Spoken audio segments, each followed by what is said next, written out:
Mahatma Gandhi, Grant and Andy, Brendan Leon, Austin Ian, guerrilla cricket. Why not one final push, said Joe Root, for we do not know when we will see Test cricket again. A sobering thought in these uncertain times, and all the more reason for gorging on what delights may be placed before us over the next 5 days. Light permitting, of course. Good morning, good afternoon, good dawn, good dusk, wherever you are in the world. Welcome to Guerrilla Cricket. I'm Nigel Henderson, Guerrilla Hendo, to those in the know. And we are here for the final test of the summer, England versus Pakistan. England leading 1-0. They're already out there. We're a little bit late getting on air because the Bear had important things he had to do. I am joined this morning by none other than the man who's been quarantining in the Zoom room for about 3.5 minutes. He's nicely boiled now. We take him out of the pan. It's Tony Bishop. Morning, Hendo. Morning, everyone. And also joining us all the way from Singapore, where you can drive from one end to the other in 35 minutes, apparently, it's Anindo Duzza. Good morning, Hendo. Good morning, everyone. Good morning to all of you. It's great to have you along. England have won the toss and have decided to bat under slightly cloudy skies. We had a passing shower just before the toss, so that was delayed for about 10 minutes. England have brought Jofra Archer back into the fray, and poor little Sammy Curran, who barely got a chance to get off his tricycle and get out onto the field in the last test, is jettisoned. There's a strong breeze pretty much everywhere in the British Isles today, and it's going to be Shaheen Afridi to open the bowling to 4 slips and a forward short leg. Let's jingle them up. It's always time for Shaheen Afridi. No, not that other guy, that Shaheen. It's always time for Shaheen Afridi. No, not that other guy, he used to find the ball. Shaheen Afridi, Shaheen Afridi. Here he comes, first ball of the morning to Rory Burns. A little bit of a way swing, a bit of a loosener really, and Rory Burns leaves it alone. Rory Burns needing a few runs, just 14 from his 3 innings against Pakistan in this series so far. And here is his jingle. He's got the drive of a champion from Surrey. His mustache is ugly, got a shot finally, and his name is Rory Burns. There's a mid-on and a mid-off coming in close, almost parallel with the wicket at the non-striker's end, and a man at backward point. No doubt a long leg as well. He's in, bowls to Burns, outside the off-stump, comfortably left alone by the champion from Surrey. Well, I'm not sure that Surrey will be feeling very champion at the moment. They're having a terrible time of it. Mind you, they're going around the county just trying to find players and saying, do you play cricket? Would you like a game? We can barely find anyone to play for Surrey at the moment. It's absolutely incredible. I did see a tweet the other day saying, from a Surrey fan saying, now I know what it's like to be a Leicestershire fan.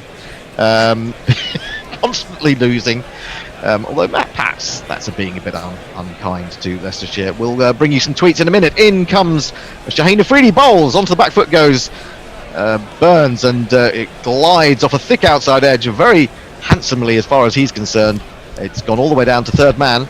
For the first one of these of the morning, if the Bear manages to get back into his seat, he will be able to bring you a 4 jingle. 1, 2, 3,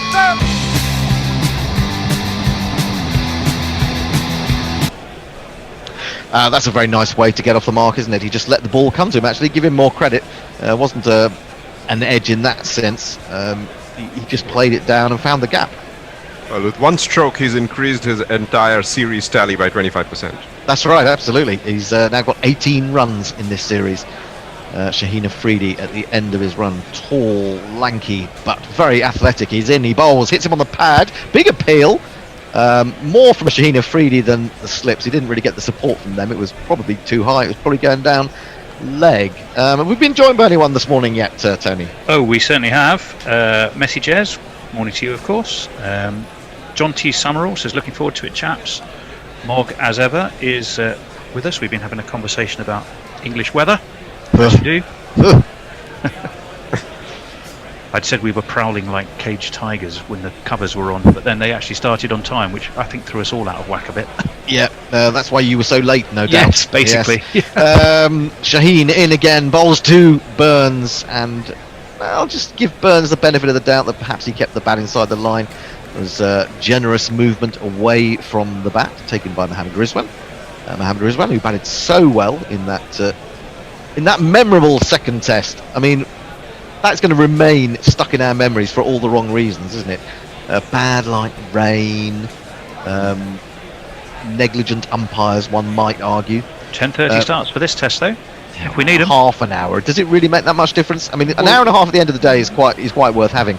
Half an hour at the start, I don't know. Anyway, Shaheen in, bowls to Burns, and Burns again plays inside the line of this one as it moves away from him. Through the keeper, end of the over. England have moved to 4 for no wickets. Some more tweets. Yes, Muttley's with us. Good morning to you. Morning all. Gorging sounds good. Bacon, butties and sausage sarnies, methinks. Love and sausages and bacon. Ooh. Adrian Lowe says, good to hear you were starting to panic. No, we're here, Adrian. Delighted you're with a spangly sigh. What ho, chaps, it's Friday and the first day of a test. Is there a better combination? No. Not with your clothes on.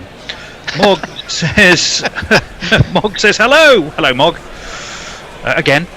Is that all he says? Hello? This time it's just hello, but it's a, okay. it's a friendly sort of friendly loud, hello. rumbustious hello. Oh. How am I doing? Can I keep going? Leah says, morning everyone. Will not be tweeting much today as I'm in the process of disassembling a bed and office environment. You have your bed in your office?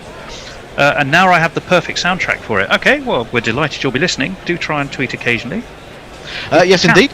Opening the bowling alongside Shaheen Afridi from the pavilion end is Mohammad Abbas. We'll jingle him up after his first ball. He's coming in to bowl to Dominic Sibley, who we will also jingle up, and he's beaten them on the outside edge. And that seems like he's never left off, does it, Mohammad Abbas? Straight back into that line, that nagging line outside off stump. And Sibley, as we saw quite often in the previous test. I was going to say in the previous test at Old Trafford. No, it's the previous test at the Ageas Bowl that gets very confusing, doesn't it? Now, Manchester's where it doesn't rain much. Southampton is where it pours down all the time. It's easy to remember. It's almost as if they turned the country round overnight while they were moving. Just to fool you. Yes, indeed. We will jingle them up. 3 6 in the gully, forward short leg. In comes Mohammad Abbas. Bowls to Sibley. Sibley works that. Nice shot. He'll be pleased about that. Feeling the middle of the bat early on. Shaheen Afridi from mid-on is racing back. They should get back for a comfortable 3. He hurls the ball in, and Sibley is away. England move to 7 for no wicket. Let's jingle, Bear. I don't want to be crass, but it's time for Mohammad Abbas. It's not time for Sibley. Efficient batting. He made huge runs to rumours spread by word of mouth. This guy's really talented. Dominic Sibley. Yes, indeed. Dominic Sibley is averaging a shade under 40 at the moment in Test cricket, 250s and 200s in his 11 plus matches. This is his 12th. 3 slips of gully, backward point, mid-off and mid-on, both parallel to the thumps at the non-striker's end. Also a long leg. Well, Rory Burns takes guard to face Mohammad Abbas for the first time, and a sprinkling of sunshine arrives over Southampton for the first time in 11 days. Something like that. Abbas in, round the wicket to Burns. Burns defends and gets it away past the man at short leg, looking to hurry back for the second. It's could be a little bit tight, but in the end, comfortable enough. Well run by Rory Burns. England looking busy this morning. They go to 9 for no wicket. Burns to 6. Sibley has 3. And Indo. Sorry, there's not been much movement though this morning from either bowler. Yeah, I wonder if it's just, sometimes when the ball is incredibly new, it's a little bit difficult to get it to move, and it seems to take 3 or 4 overs when a little bit comes off the ball, and then it might end up doing all sorts. We'll have to keep an eye on that, but as you say, it's not been as vicious as it was when England had that really tricky period on Sunday morning, was it? I think now, thinking back, before the bad light and rain took over. In comes Mohammad Abbas, bowls to Burns. There was a little bit of nibble away from the left-handed batsman, but he left it alone. The sun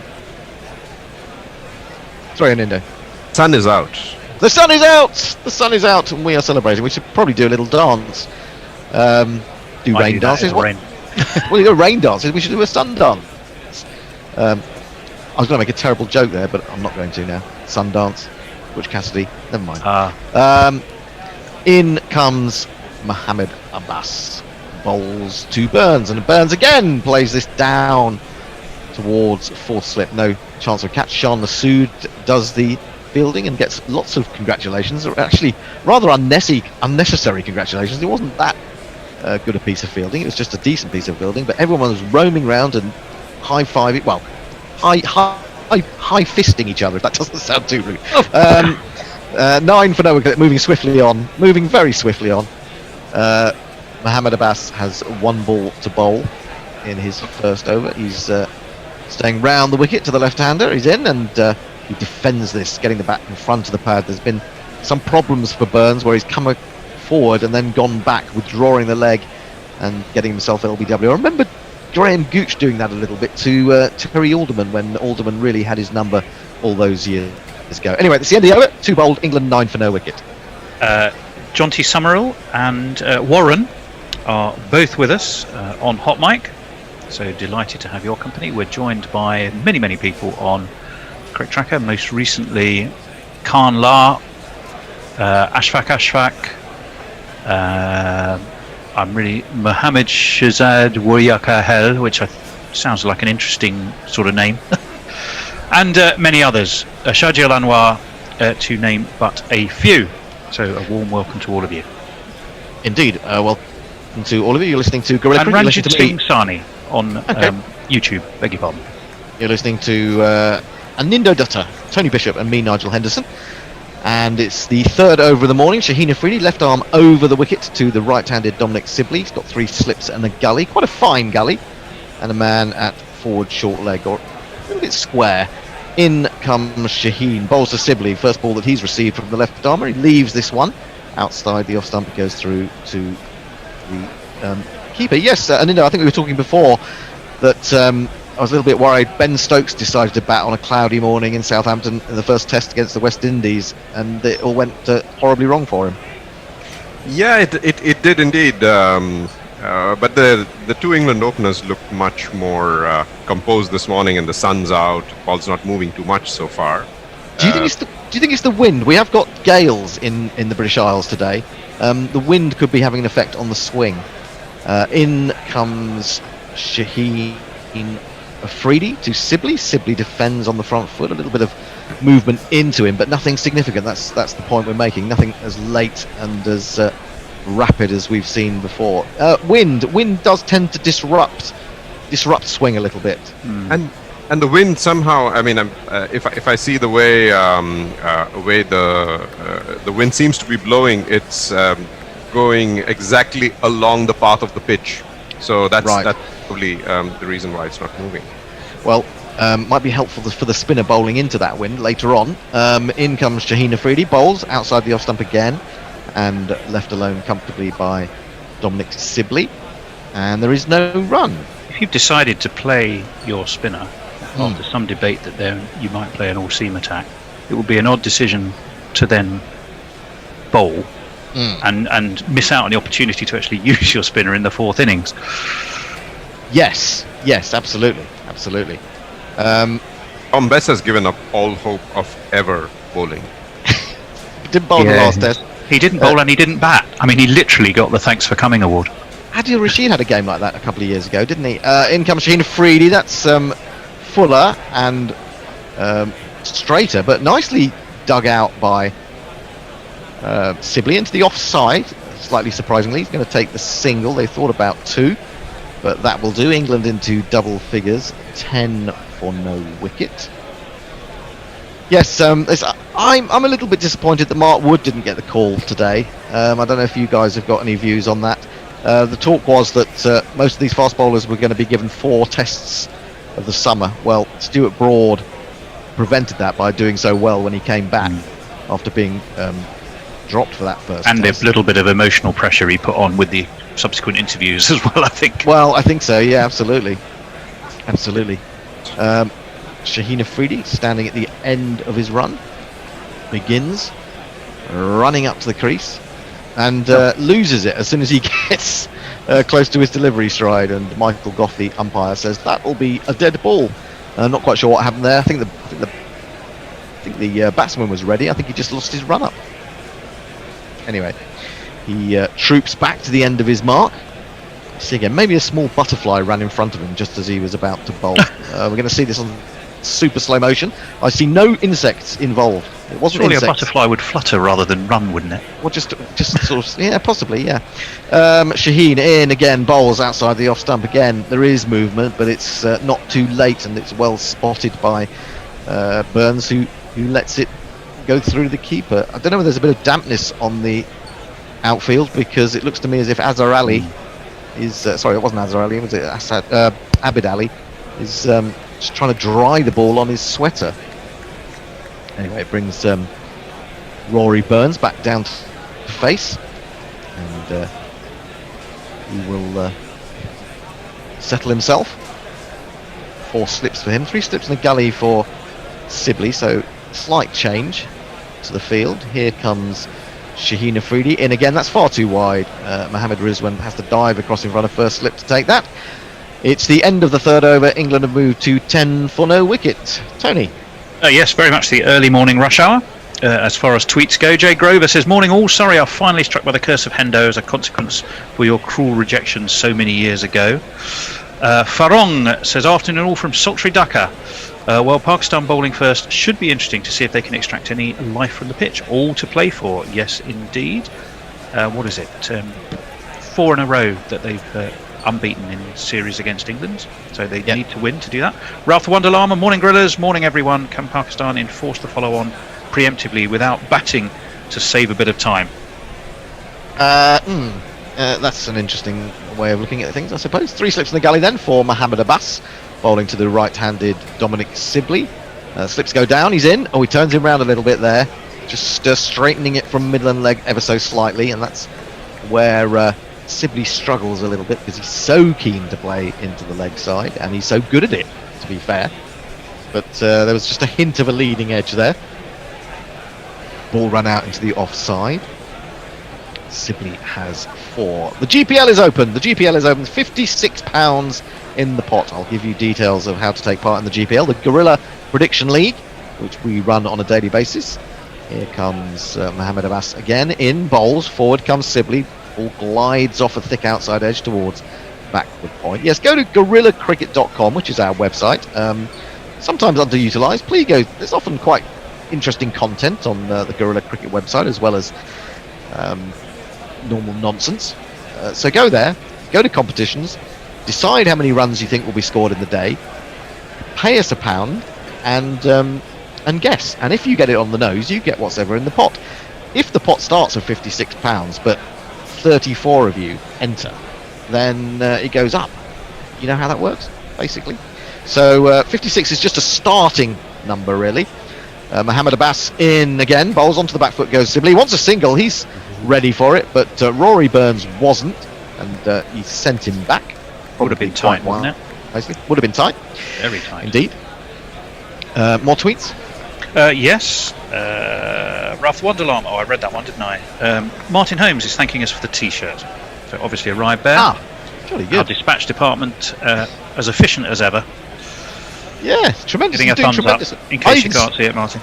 I even saw him replying to someone in the Guerrilla Cricket email the other day, which is probably a first. Good lord. Anyway, Sibley waits with that extraordinary open style that he has and defends this ball foolish back to the bowler. There is no run. Yes, GPL. You guess how many runs you think will be scored in the day. You can have as many guesses as you want, but each time you have a guess, you have to give us £1. That's all we ask. So please go along and get involved in that, because it does help us to remain on the air. I mean, what would you do if Guerrilla Cricket went into the abyss? Not the abyss, the abyss. England may be disappearing into the abyss before long. Here he comes in to Sibley. Sibley's forward in defence, pushing towards extra cover, and there is no run. So £56 to start you off. Do I hear 57? Do I hear 58? Do I hear 59? Yes, please get on that, and you'll be doing cricket a wonderful favour. All those people out in the world who are deprived of cricket chat and commentary, we bring it to them. 193 countries around the world listen to Guerrilla Cricket, would you believe? Not all, necessarily all at once. Anyway, here comes Mohammed Abbas to finish the over. He's into Sibley. Sibley goes back, and it's just where he likes it. He whips that away down towards long leg. Naseem Shah goes running round, and they take a single. He keeps the strike. It's 11 for no wickets. Ranjit says, yeah, hoping all cricket live action with you. Good, we hope so too. Hombre Nuevo, morning grillers. Let's hope for no rain today, as I need your joyous company whilst I sand and prep my lounge for decorating. You and Lennox Lear, what's going on today? It's decorating day. Might need a win on the GPL to pay for it too. Well, Okay. get in. You got to put your money where your mouth is. Yeah, Dave Wood says, how do fellas? What a pleasure it is to be here on the occasion of Ollie Robinson's Test debut. Well, actually, I was going to say I was slightly disappointed. He's a bit of a Dawid Malan, isn't he? He's come along, bring your kit. Oh, sorry, we don't need you on a repetitive occasions. I would have. Yeah, I think he would well have played were England 2-0 up. I don't know what Alindo thinks. We'll ask him about that after this ball. Shaheen Afridi, 3 steps gully. Now man in at square leg. There's also a mid-on. So the short leg has gone back. Shaheen Afridi into Sibley, and Sibley works that straight to that man. So that at least saved a couple of runs probably. And it's Abid Ali who's moved into that position. Yeah, what do you make of that, Anindo? Ollie Robinson? You know, you've had 7 out of the 14 pace bowlers, as we spoke last time, and then you send the poor guy back to his county out of the bubble. You first make the excuse that he needs to be in the bubble to get a chance to play, and then you don't give him any chance to play. So I think he's just plain unlucky. Yeah. Well, you know, I suppose the difficult thing is that we don't really know when we'll see Test cricket again. Shaheen in, bowls, good ball, and well, he's got a bat on it. It's got a thick inside edge and gone down to long leg. But that one did fizz a little bit off the pitch. That's the first real sign of anything spiteful in this pitch. Lovely delivery, in fact, from Shaheen Afridi. Beautiful seam position and frustration for the Pakistani bowler, but maybe a moral victory. Anindo, you were saying? He squared Sibley up on that one completely. I don't think he knew where it was going. No, he didn't have any control of it, did he? Really? We were talking about Stuart Broad, a completely different topic, but we were talking about Stuart Broad, and we've spoken about that in the previous series. But he's probably made whinging fashionable. Good point. 4 slips, 4 short legs. Shaheen Afridi into Burns, finds the edge. Has it carried? I think it has. Well, they're claiming it. Burns doesn't look too interested. He's probably trying to convince the umpire that they need to have a look at that. And Goff is going over to his fellow umpire. They're just going to check this. Let's see what the soft signal is, if this is going to go upstairs. Is that Richard Lingworth out there with him? I think it is. The soft signal is going to be out. So we need compelling evidence that this did not carry to the 4th slip, I think it was, who took that catch or claimed that catch. We're going to have to wait and see from the replay. Here we are. Is it going to be another Burns failure? He's again trying to turn that into the onside. Beautiful movement of the ball. It's very difficult from behind Shan Masood to tell whether that's bounced. Well, no, I think it's gone straight in. Yeah. But I mean, to be fair, you just have to say yes. The fingers are underneath that. It's whether it's escaped through the back of the fingers. That's that. It looks good. Part of the problem. There was a similar one, wasn't there, with Joe Root in the last test, which he claimed and then wasn't given. But Shan Masood is absolutely convinced that he's got that one. He does a little bit of a tumble and comes up with hands aloft, and we wait to see what the ruling of the umpire in the pavilion is. We'll close in on the screen, and it's going to be given as out. And Rory Burns goes again. His long trot of failures, now 4 against Pakistan in the 2.5 test matches we've had. He goes, the score is 12 for 1. Third time to Afridi as well.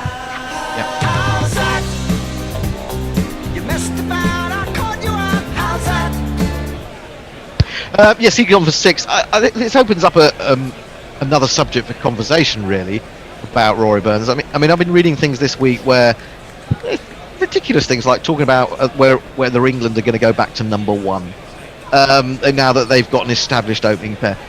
I don't think this is an established opening pair. We thought perhaps it was going to be, but you've got to now look at the fact that Rory Burns has failed in every Test match of this series. He got a couple of 50s against the West Indies, and then a couple of middling scores and a couple of failures. I don't think it's as nailed on as that at all. To say that this is going to be, say, the opening partnership that we go into the Ashes with next year. There's a lot of things that happen. Yeah, 4-0, 4-10, 0 and 6 today. Yeah, not convincing. 20 runs in 4 innings. It's against a moving ball.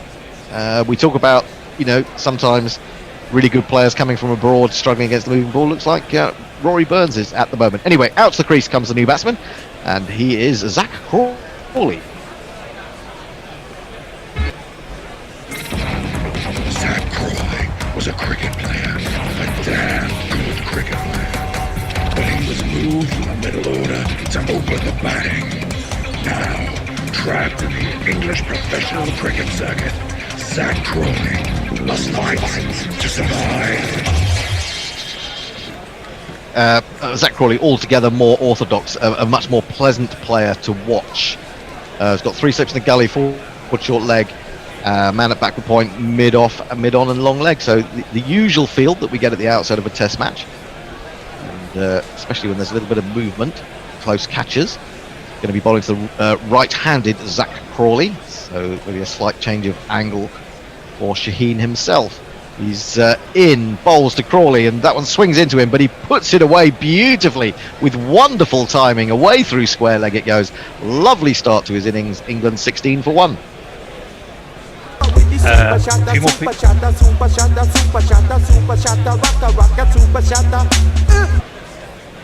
It was a beautiful shot. Yeah. Really lovely. Catchable height, but nowhere near the man at short leg. You'd have had been absolutely superhuman to even think of that as a catch. We will come back to Tony in a minute. He was about to say that's all right. Something. We should, of course, tell you that we're on Hot Mic. Please go and sign up to the app Hot Mic, because if you do that and you use the code GC Radio, you will be able to sync our commentary to your telly. No less. And that will be a wonderful thing. What's also wonderful is that everyone who signs up, we get $1. We get $1 if you sign up on Hot Mic. So please go and do it. If all 15,000 of our followers were to do that, we'd probably have a good night out. Shaheen in bowls to Crawley, who judges that one well because it was coming back into him, and it didn't miss the offside by much. Shaheen suggests as much by putting his face into his hands, as if unable to understand how that didn't clip off stump. It's as if Shaheen Afridi has just found his radar now. And Indo, we were talking about this, weren't we? That there wasn't much swing, but just a hint now that there's some movement happening. Yeah. There's a little bit of movement there, but I think Crawley's probably a better person, better equipped to deal with that. Than Burns. Yeah, Burns has struggled, hasn't he? Outside the off stump. Sibley, of course, doesn't mind it too much if it's swinging into him, because he can try and play that shot into the leg side. Here comes Shaheen to complete his third over, and it's right up in the blocker, well squeezed out by Crawley, and then between the slip and the gully, or the third slip in the gully, and it's raced away to the third man boundary for one of these.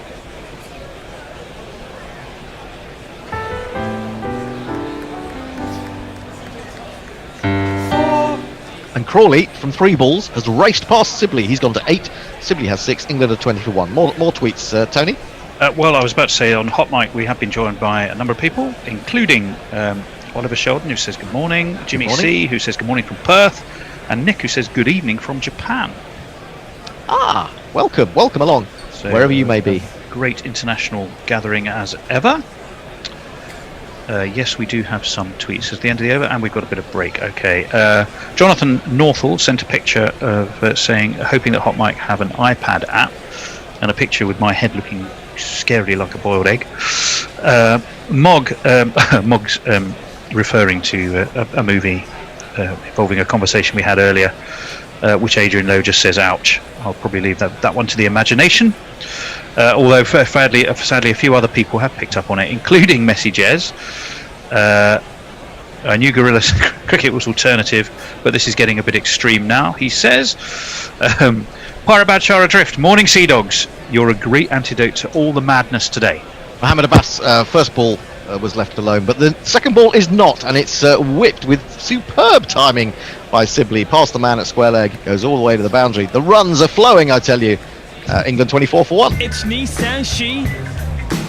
It's Nissan She. Yeah, he just loves it there. We, of course, should speak about the fact that Mohammed Abbas had him caught down the leg side in that brief session we saw on Monday, was it now? I'm trying to remember. Sibley got 30 odd, was it 38 I think in the end? But the talk was that it was a deliberate ploy as he got sort of straighter and straighter and then down the leg side, little thin edge. He's done 32 was it? Now he tries to defend this one. It jumps on him a little bit, probably goes off his hip as he's turned round a little bit. Ball loops out into the offside towards the gully, and there is no run. But as the way that Sibley shapes up to the ball as it arrives, I mean, he's just equipped to hit on the leg side. I mean, he's which is why he keeps getting squared up when the ball moves a bit to the off. Yeah, totally. Let's see what he can do here as Mohammed Abbas is in again. He bowls outside that off stump and he has him pressing forward, feeling for it a little bit. I think they maybe should do a little bit more of that, more outside the off stump to Sibley, test his patience in a way, to see if he will play a shot. This one has beaten him, all ends up, and through to Rizwan, but no edge. 24 for 1 is the score. We're looking at Shaheen Afridi bowling to Crawley. That was that Yorker, that final ball of the over, and he did well to get bat on that because that came in really late, and then to squeeze it away through for 4. Poor old bowler will wonder what he deserved to suffer for that fate. This one comes back in, rises a little bit on its way through to Rizwan, was left alone by Sibley. Sibley with that boundary 2 or 3 balls ago has gone into double figures. He's now 10 not out. That's that one that Mohammed Abbas gets to jag back off the seam. Really does make it do all sorts. Makes the ball talk a little bit, he does, off the pitch. So he's back to the end of his run-up. Patch of sawdust just behind where he starts, and in he comes, approaching Sibley, outside the off stump, back of a length, left alone by Sibley, and that is the end of the over. More stuff from you, Tony. Yes, Martin Lawrence says, hello, I might not be on Twitter much now for the sake of my health, but I will always try to find time and a way to communicate with you. Well, we shall watch out for you, Martin, on all our other platforms. Armchair Cricket Podcast. Says good day, Guerrilla Cricket. Finally, we have a day of Test cricket starting more or less on time. No, it did start on time. How we have missed this. Speaking of selections, what did the Demon Child Curran not do to miss out on this test? Or is it always a plan to rotate him out? Or was it always a plan to rotate him out? It's kind of a bit difficult for Sam Curran, isn't it? That, he only gets one test at a time. It's kind of hard to establish yourself. I mean, he didn't do anything wrong in that test as far as I could see. Didn't have a lot of opportunity to do much anyway. 3 slips in the gully for Shaheen, backward point, mid-off, mid-on, square leg and a long leg. And Shaheen is in to Crawley, and Crawley times that beautifully again between square leg and mid-wicket. Mohammed Abbas, who's not the quickest across the outfield, is chasing after that. No, it's not, it's Naseem Shah, and he turns and hurls it in, and Crawley takes 3. He's moved to 11 from 4 balls. He obviously thinks we're playing the Caribbean Premier League or something like that, maybe looking for a contract, and England move on to 27 for 1. Anyone been watching the CPL? Of course, Knackle is doing the reports for. I'm trying my best to get into it, and I saw a wicketkeeper, Chadwick Walton, who has played a few tests for the West Indies, and I think he looks like a bloody good keeper, but apparently he's about 34 already. Raheem Cornwall was opening for someone last night. Yes, he was opening for the St Lucia Zooks, I think it was. Yes, indeed. So that's quite fun. There were all those games being played in Trinidad, some of them at the Brian Lara Academy and some at Port of Spain, the old famous ground in in Trinidad. In comes Shaheen, bowls and beats Sibley. And beats Sibley despite the fact that the ball was coming into him. So he played a long way inside that, maybe looking for more swing than there was. Through to Rizwan it goes, and there is no run. Yep, the CPL. I'm trying to get more into the CPL because it's not something that I've paid a lot of attention to in the past. It is difficult because there are no England players or English players playing in it. There are no Indian players playing in it. But there are some good players that you don't know so much about. Glenn Phillips, it's a decent keeper batsman. I'm not sure he's actually keeping in this tournament, but a useful Kiwi batsman. In comes Shaheen Afridi, bowls to Sibley. Sibley defends this out into the offside. Scooting round to his left, goes Fawad Alam. Fawad Alam gets another chance. I'm so glad that Fawad Alam is playing. Which also makes me think of Fawad Ahmed, who's a very capable leg spinner, Australian of Pakistani origin, and he was bowling quite impressively last night. The few balls that I saw before I fell asleep for the 10:30 match can be a bit late for me sometimes. Anyway, I do find I get a bit dazzled by all the colour in the Caribbean Premier League. The uniforms are a little bit garish, it has to be said. In comes Shaheen Afridi into Sibley, short, and he tries to dab this away on the leg side off his hip. It doesn't make contact. It makes contact with him on the hip, and there is no run. Sorry, go on, Andrew. All right. The colours in the T20 are all quite garish. I mean, if you look at the IPL, it's the same. Other than the lovely blue of KKR, which is sort of navy blue. A lot of the others are very bright. Let's put it this way. Yeah. What's the red gold connection? I'm trying to remember which team it is. Is that Kings 11 Punjab? Yeah. Pretty horrible combination. Shaheen into Sibley. Sibley defends the ball to shortish mid-wicket, and there is no run. Yasir Shah does the fielding. Yes, I don't think that coloured clothing looks good when it's two colours, when it's two separate colours, top and bottom. I think you need to have an all-in-one. You need to have a sort of onesie, don't you? You need to have an IPL onesie, and when you put too many colours together, it's a struggle. There's one team, I think it might be Rajasthan, who have chosen, they're in pink, a very shocking pink, and they're sponsored by a sanitary napkin company this year. Oh, so, right, okay, didn't know about that's interesting. The gully comes out. We have a short mid-wicket, square leg, and a mid-on now for Sibley, but he defends a straight, foolish delivery, straight back to Shaheen. It was just for one ball. They tried that little bit of innovation in the field, and at the end of the 7th over of the morning, England, having won the toss, decide to bat, are 27 for 1. Tony. We're joined with a number of people, by a number of people on YouTube, I'm delighted to say. Ranjit Singh Sani, Alex Marman says, good morning, Gorillas, hope you are well. Also said the Daily Mail have been the daily fail again. They predicted that England would choose an all-pace attack with Archer and Wood in both for both Curran and Best. They are wrong again, unsurprisingly.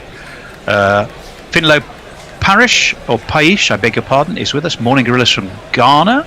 Thanks for giving us a great excuse for starting the IPA early on a Friday. It is Friday, go for it. Although rather not be celebrating a wicket loss. And James Bristay says, good evening from Jakarta, where a wonderful sunset is brewing. Oh, how lovely. In comes Mohammed Abbas, bowling to Crawley. Crawley defends a good length ball outside off stump straight to extra cover. And there is no run. We'll have a change at the end of this over. Tony will be moving sideways into the ball-by-ball chair. Not diagonally, for once. You went diagonally. Who else is coming on? Jono and Annie will be joining us. Although I've seen from our internal chat that Jono's having a little bit of a problem with his internet. So it may be that Annie moves on to tweets for the next session. Be delighted to welcome Annie as well, all the way from southwest of the country in Exeter. This is a nice ball from Abbas that beats Crawley as he defends, and he now goes down the pitch to have a look. I don't think it pitched there. No, that's a little bit too short. It was a pretty good length delivery, to be fair, and just nibbled enough away. Bit of wobble seam. I do love wobble seam. Apparently Mark Wood's been working on his wobble seam ball. Maybe he's doing that for the rest of this summer. and then he will have the wobble seam and the really quick ones to take to Australia. Mohammed Abbas settles and comes in and bowls to Crawley, who now takes a little bit of a move down the pitch to play that. He did this, didn't he, on Monday afternoon when he got a very attractive 50 and was a bit disappointed not to go on. Got a really good ball from Mohammed Abbas that trapped him LBW in the end. You're not going to get too many LBWs if you're walking down the pitch like that.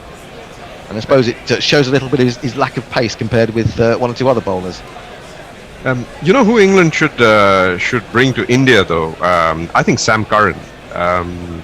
They're very. There's one I think left arm pace bowler in India at the moment.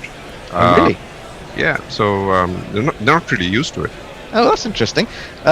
Defended on the front foot. They're looking for a quick single. They might have to hurry, but Crawley's a long, lengthy fellow, and it doesn't take him too many paces to cover the ground. And he gets home. England move to 28 for 1. Who is the left armour that the Indian left armour? I'm struggling to remember. I think it's Navdeep Saini, but I'm just going to Double check. Yep. Okay.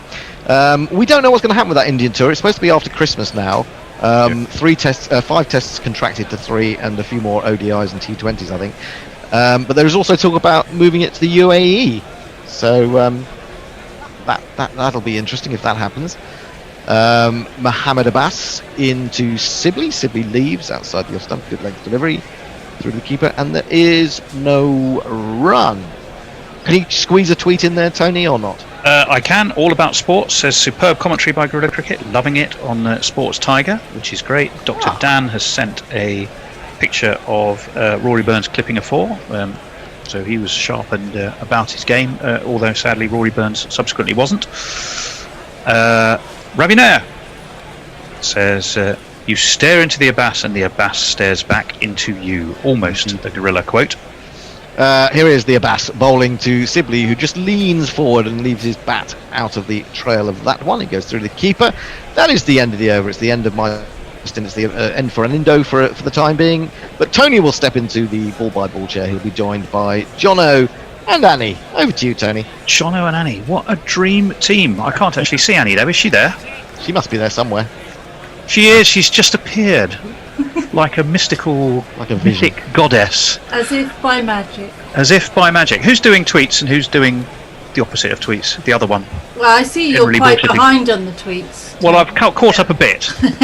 I've caught up a bit, but I think Ralph the Wonder Llama on 60 Minutes is about where to go. Anyway, it's going to be... nothing's going to happen at the moment because there's a little bit of sawdust going down on the bowler's run-up.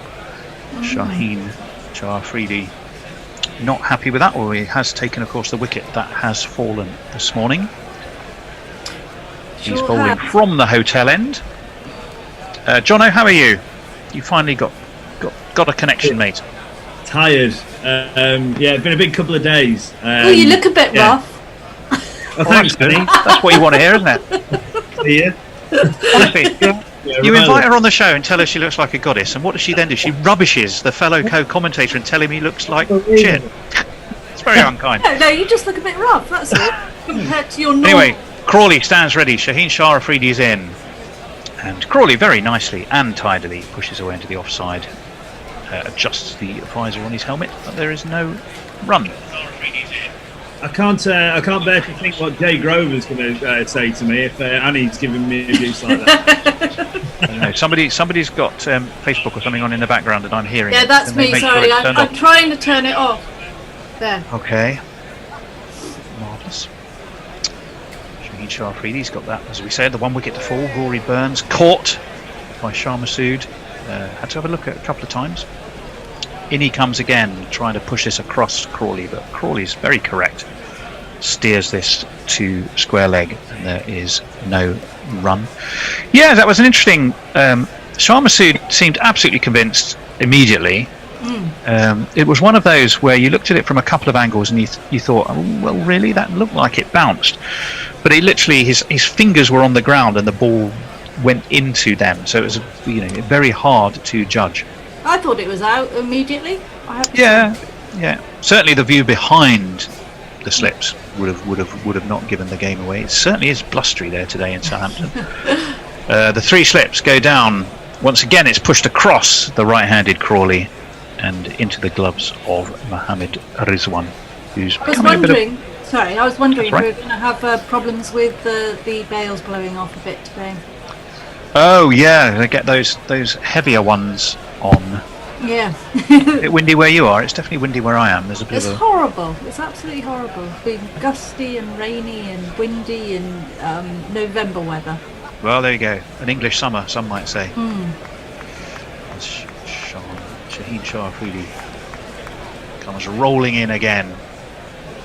And that one's on the drive, a bit inside edgy and away through mid-wicket. He'll get runs for it though. Oh, they can take a single. They may come back for 2. Yes, they will. So Crawley moves on to 14. His partner Dominic Sibley on 10. England 30 for 1. And we are 4 balls into the 9th over of the morning. A reminder, of course, that England won the toss, elected to bat, and have dispensed with the services of Sam Curran to bring in Jofra Archer. Dominic Bess, who, despite getting the thanks for coming, not bowling, neither bowling nor batting last time out in Southampton, gets another go. In comes Shaheen again. And once again, that swings late. Crawley, pardon me, Crawley had already let it past, and it swung into Rizwan. Yeah, what's your feeling about having Bess playing them?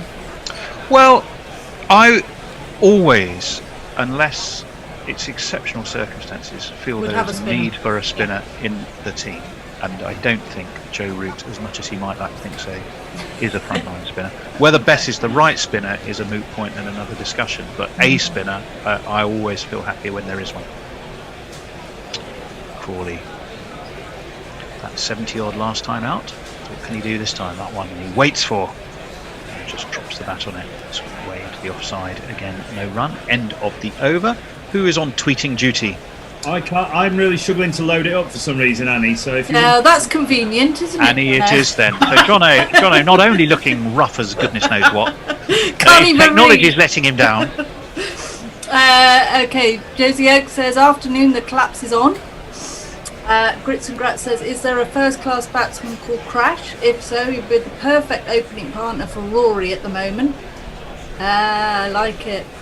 Morgan Hatfleech says, reporting from a cold Windhoek. Does anyone know Windhoek? Windhoek. it's a South African beer, isn't it? So I presume it might be a local lager, so Yeah. it must be in South Africa. Mohammed Abbas, he is going to continue. He's going to bowl his 5th over of the morning. Right arm over, 3 slips, and slightly edged away past point, and they'll net themselves a single. So Sibley moves on to 11 in his quite often fairly pedestrian manner early on in his innings. Crawley's going at a run a ball for his 14. Yeah, he's England looking are 31 impressive for as 1. soon as he comes in, isn't he? Again. Indeed. So what do you think? Good toss to win? They're all good tosses to win, aren't they? To a certain extent. Not necessarily. But yes, I think so.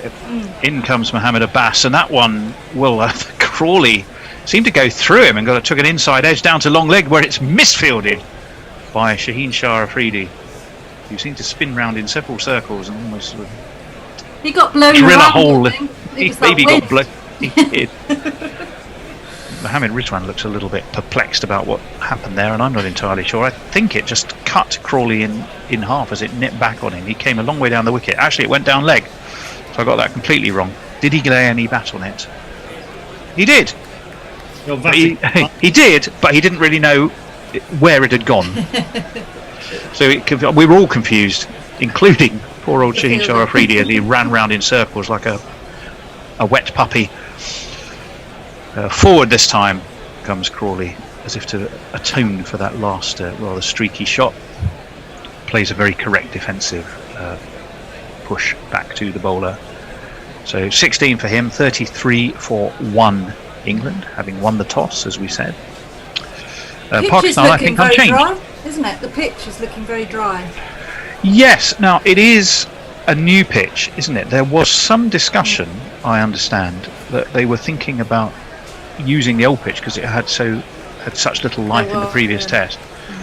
I'll hold that thought for a minute. As this one, excellent delivery from Mohammed Abbas. He screws his face up with an ooh gesture because he knew that one had nipped back and sort of midriff height to Crawley. I think I heard Hendo refer to Crawley as a long, lengthy fellow. So, considering what that ball just did, if he is indeed a long, lengthy... Well, he's a tall lad, isn't he? Oh, I thought it might have put him in a bit of discomfort, considering if he is a long... Okay. Well, interestingly, we're also seeing Yazir Shah having had a discussion about this when he was doing plenty of warming up. So that might be interesting. He's a smiley fellow, isn't he? In comes Abbas, flicked beautifully off his legs by Crawley, but straight to mid-wicket, all the way along the ground. 77 miles an hour from Mohammed Abbas. He's dropped a couple of miles an hour. He seemed, I remember in the last test, just about every ball was 79 miles an hour. So he's taken his foot off the pedal a wee bit. He's got one more ball of this over. Yes, it does look, unless it's a massive game of kidology or Yazir Shah just trying to get in the eye line of his captain, we are likely to see some spin earlier than perhaps we might have thought. In comes Mohammed Abbas again, and that one is played down into the ground again. Not the truest of strokes, and Crawley I think was looking to leave, and he got a toe end on it and plunked it down into the ground. He's got a big smile on his face, so he knows he may have got away with it a bit. More tweets. Oh, Martin Lawrence says, Annie Chave, my favourite Guerrilla Cricket commentator, is back. Thank you, Martin. I need that. Pirate Badshah says, Sel Balbirnie has now officially been announced for Glamorgan in the Blast, along with Gareth Delaney going to Leicestershire and Sterling at Northamptonshire. There is plenty for me to be interested in this year. Excellent, yes. Well, it's time for our jingle, and what happens? The bears disappeared. I'm looking up in the top right-hand corner. It's a good jingle too. It's based on, was it Half Man, Half Biscuit? Fucking hell, it's Yazir Shah. Why don't you sing it, Tony, for Well, us? it's quite a difficult one to sing, and it would encourage me to swear, which is not necessarily a good thing. But look, we've got a new quick, bowler he's bear. Now back. you've decided to come back. As if like magic. It's here he comes. You better hold it actually for a second there. No, he doesn't. It's a false run in. He's tossing the ball from hand to hand, and he threw us a complete Oh, dummy. pet. He's actually bowling. Here comes a leg spin now. He's got a googly to admire. Fucking hell, it's Yazir Shah. I'm making crumpets. Well, you've got a quick domestic update. The bear apparently is making crumpets, and Yazir Shah's looking to make wickets, but he's not going to with that ball, which was flicked away down to deep mid-wicket by Sibley. He'll get 2 for that, so he'll move to 13.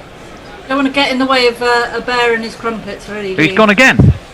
yes. He's in the middle of making his crumpets. He's got to let it. Otherwise, they would burn, and Guerrilla Cricket towers might burn down. Well, we definitely don't want that to happen. Yazir Shah is bowling from the pavilion end, and this one is cut away to deep cover. He'll get a single. Will Sibley played that very nicely. So Yazir Shah has gone for 3 off his first 2 balls. Interesting psychology, Jono. Bringing in Yazir so early on. What's the thinking there, do you think? Well, considering they were talking about using the other pitch because they were worried about getting this one dry enough, they've obviously over-dried it. Now it's into the game. I think they've had the hair dryers on it. Yes, it's strange to see it so dry, but you'd think that might provide some kind of assistance for Don Bess. He's bowling from the hotel end, by the way, not the pavilion end. Onto the back foot goes Crawley. Punches this, but punches it straight to extra cover. So again, there's no run. We're getting a panoramic view with that fabulous Brandsgrove pavilion with its moorish sort of undulating surface at the top. That one is cut nicely through point by Crawley again. He'll get 2 more. They're running well, these two. England will move on to 38 for 1. It's all right, Annie. My mum's listening in, and she's just sent me a text saying that she thinks I look great. So. Oh, well, I'm glad. Mothers always do that. Where is she? Tell us where she is in a minute. Where's her You nearest do look great. spectators? Of course you look great, Jono. In comes Yazir Shah. Forward comes Crawley. Yazir Shah fields off his own bowling. Just about 51 miles an hour for him. He's got one ball left of this over, which has gone for 5 so far. I love watching him bowl. Yeah, he's got a sort of kind of a big explosive action towards the end, doesn't he? As this one is cut through point and will probably retain the strike for Crawley, I think, 'cause it's the end of the over. So he's got 19, Sibley 14, England 39 for 1. And the amazing Annie with your social media messages. I'm glad to see Bear's got his crumpets. Truss says, good to be listening to you gorillas from central Brittany. Shout to my Elmonga listening in Jersey. Hello Elmonga. Jay Grover says, there is hypocrisy and then is me calling anyone rough. So don't worry, Jono. You won't. Where is your mum? Where is your mum watching you from then? So no doubt it's raining. Cheshire. Oh, she's in Cheshire. Ah, okay. Adrian Lowe says, put YouTube on to see how rough the gorillas look. There you are. And Dave Wood says, Jono playing the best role to perfection. Mohamed Abbas is in again, and this is nicely pushed away into the onside. Was that playing the best role? Yeah. He's not tweeting. He's not commentating. He's just sitting there looking ugly. He's the gorillas done best. Oh, brilliant. I'll try and cue you in for wisdom, humour, and anything else that you might choose to bring to the party. Jonathan Trott on the telly. Yeah, he's batting coach, isn't he? Mm. Mohamed Abbas turns at the top of his mark. 3 slips in the gully. A weight, and that's left alone and taken right down at ankle height by Mohamed Rizwan. The increasingly impressive Mohamed Rizwan. 4 dismissals against England. Do you think that the fact that Jonathan Trott is the batting coach has something to do with Sibley staying there as long as he does? With a Warwickshire connection? Possibly. There is the change of philosophy, or to a certain extent, a change of philosophy to really put the onus on crease occupation. Rory Burns didn't get the memo, of course, rather sadly at the moment. Play Test cricket? Yes, play Test cricket, precisely. This one is left alone again by Mohamed Anas through to Rizwan. He's got a fair way to go as Mohamed Rizwan if he's going to catch up Wasim Barry, who holds the most dismissals for a Pakistan wicketkeeper against England with 54. So he's only 50 behind the great Wasim Barry. I think Kamran Akmal is second from that list, if my memory serves me right. I just want to say hello to a couple of hot mic people. Nick says good evening from Japan. And Neil says that that jingle sounds like Electric Six, not Half Man, Half Biscuit. Yeah, it was definitely Half Man, Half Biscuit. Well, the original was Half Man, Half Biscuit, and it was Fred Titmus, wasn't it? This one was left alone again by Crawley through to Rizwan, and again at ankle height. 80 miles an hour. So having feathered back the accelerator, he's put it down a little bit more and gone past his normal 79 as Mohamed Abbas, and he looks like he's suffered for it because he's walking very sort of slowly and pensively back to his mark, taking some sweat, putting that on the ball. Now you're allowed to put sweat on the ball, aren't you, Johnny? You are, not in league cricket, unfortunately. But yeah, these boys in one of their 85 bubbles. This one again takes an edge, and it's away past that gully. They're going to get a single, chased down athletically. Shah Masood, I think, is in hot pursuit there. You're allowed to put bubbly sweat on then. Bubbly sweat, yeah, just normal human sweat. Talking about Rory Burns, I think Afridi's bowled brilliantly to him the entire series, and I think he's playing down the line, and he doesn't go at the ball, does he? He's not a Roy type player, so no. He's trying to hold the line, but sometimes you've got to say well bowled. I think Sky commentators were talking about how difficult the conditions have been for opening batsmen in this entire series. So I don't think they'll be looking at him to drop it. Well, hold that thought for a second as Abbas is in and Crawley drops a bat on it to mid-wicket, and there isn't a short mid-wicket. So young Nazim comes to jog in from mid-on. It's the end of the over, 42 for 1. 10:30 starts are not going to make it easier if we have one for opening batsmen by any manner of means, are they, Annie? No, they really are. It's going to be quite interesting. That is that happening from tomorrow? If we lose time today. Well, if we lose time, it will happen in this test. Touch wood. We have yet to use time. Well, it is Yazir Shah, half man, half biscuit, half leg spin bowler. He seems to have a nice, friendly disposition. He always seems quite happy. I love watching it because I think his personality comes out in his bowling, and he's always smiling. Like that last test of the last day when it was raining. There was so He'll much be smiling if he can turn 42 for 1 into 42 for 2. He's got Crawley in his sights. He flings himself to his left like an accomplished goalkeeper as well to field off his own bowling. There is a slip in place for Yazir Shah. Gets a pat of encouragement from his skipper. Bowling, as we said, from that Hilton Hotel end, sweeps around most of that northern end of the ground. That one is bunted down into the ground by Crawley. It was one of those shots where you feel like he's looking for an aggressive drive and it just doesn't quite happen, does it?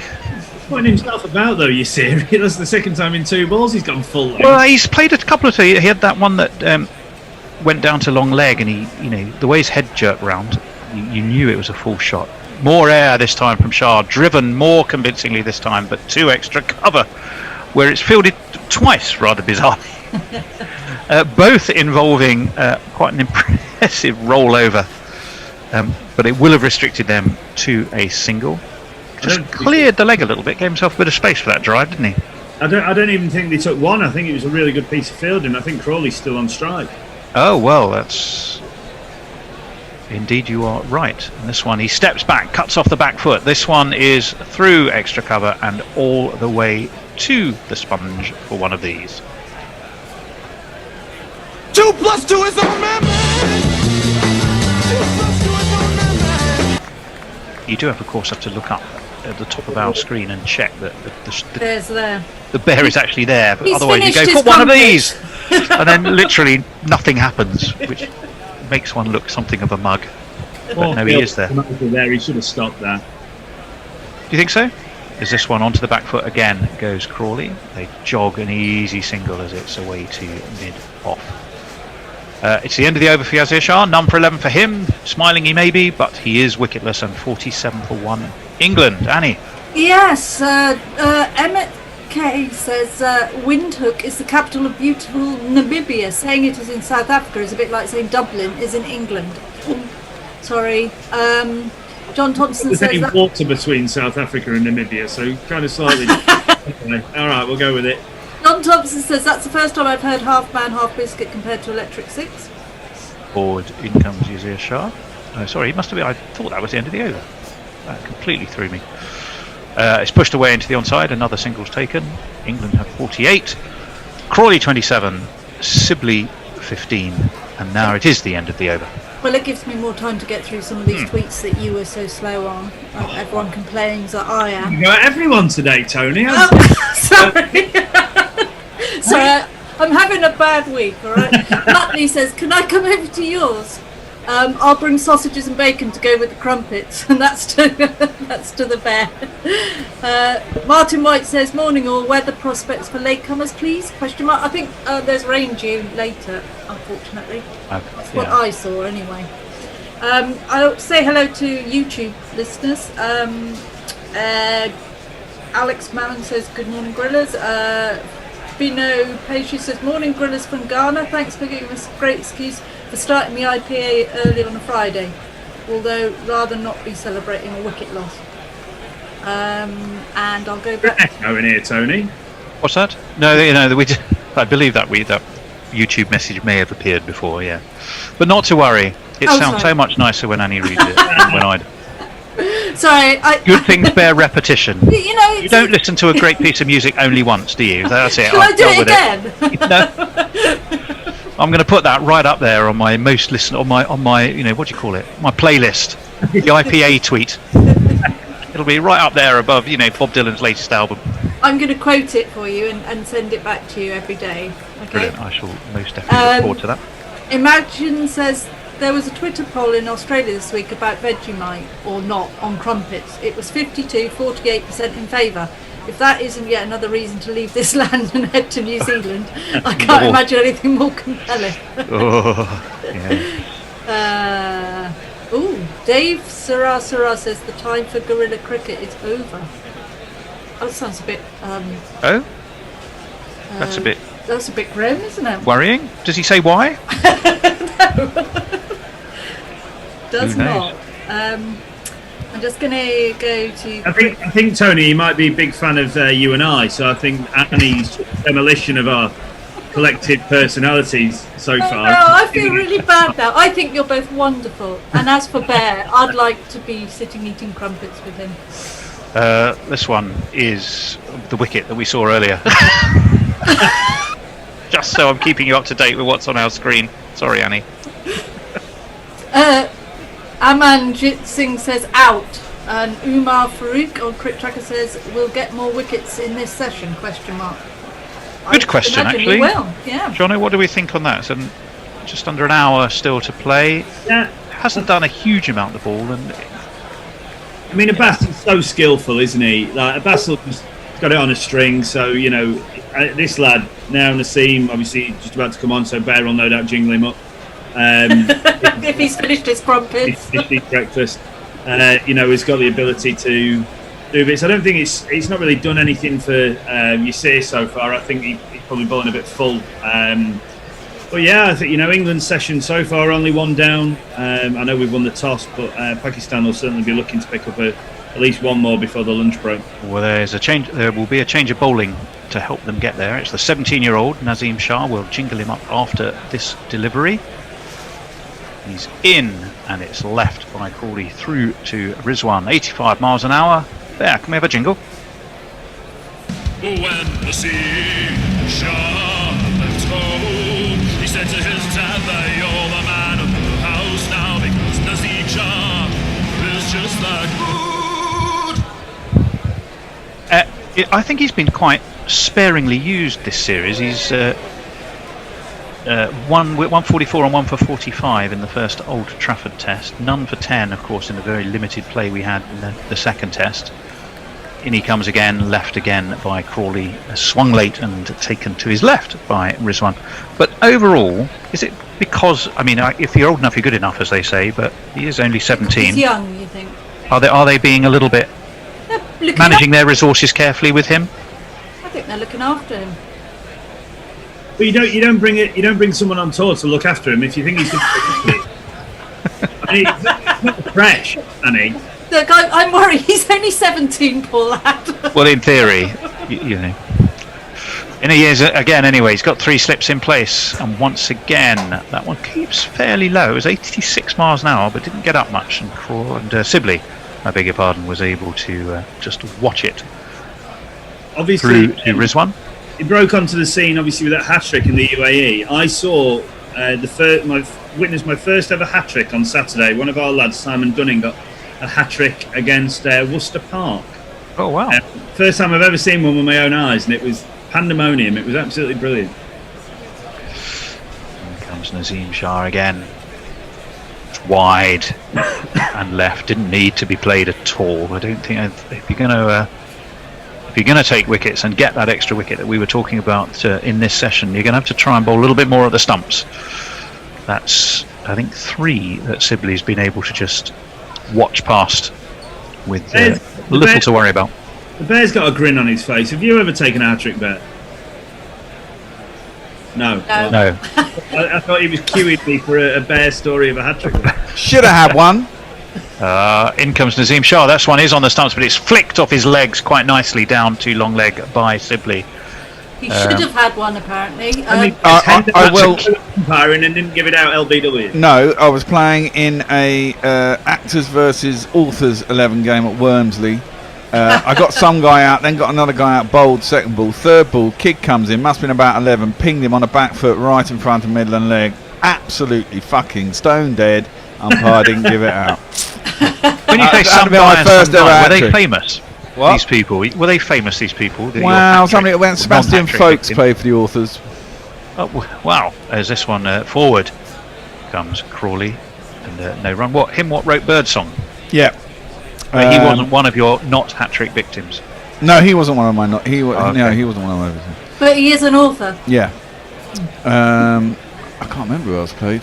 the history chap on the TV who went to university with Dan. Benny Robinson. No.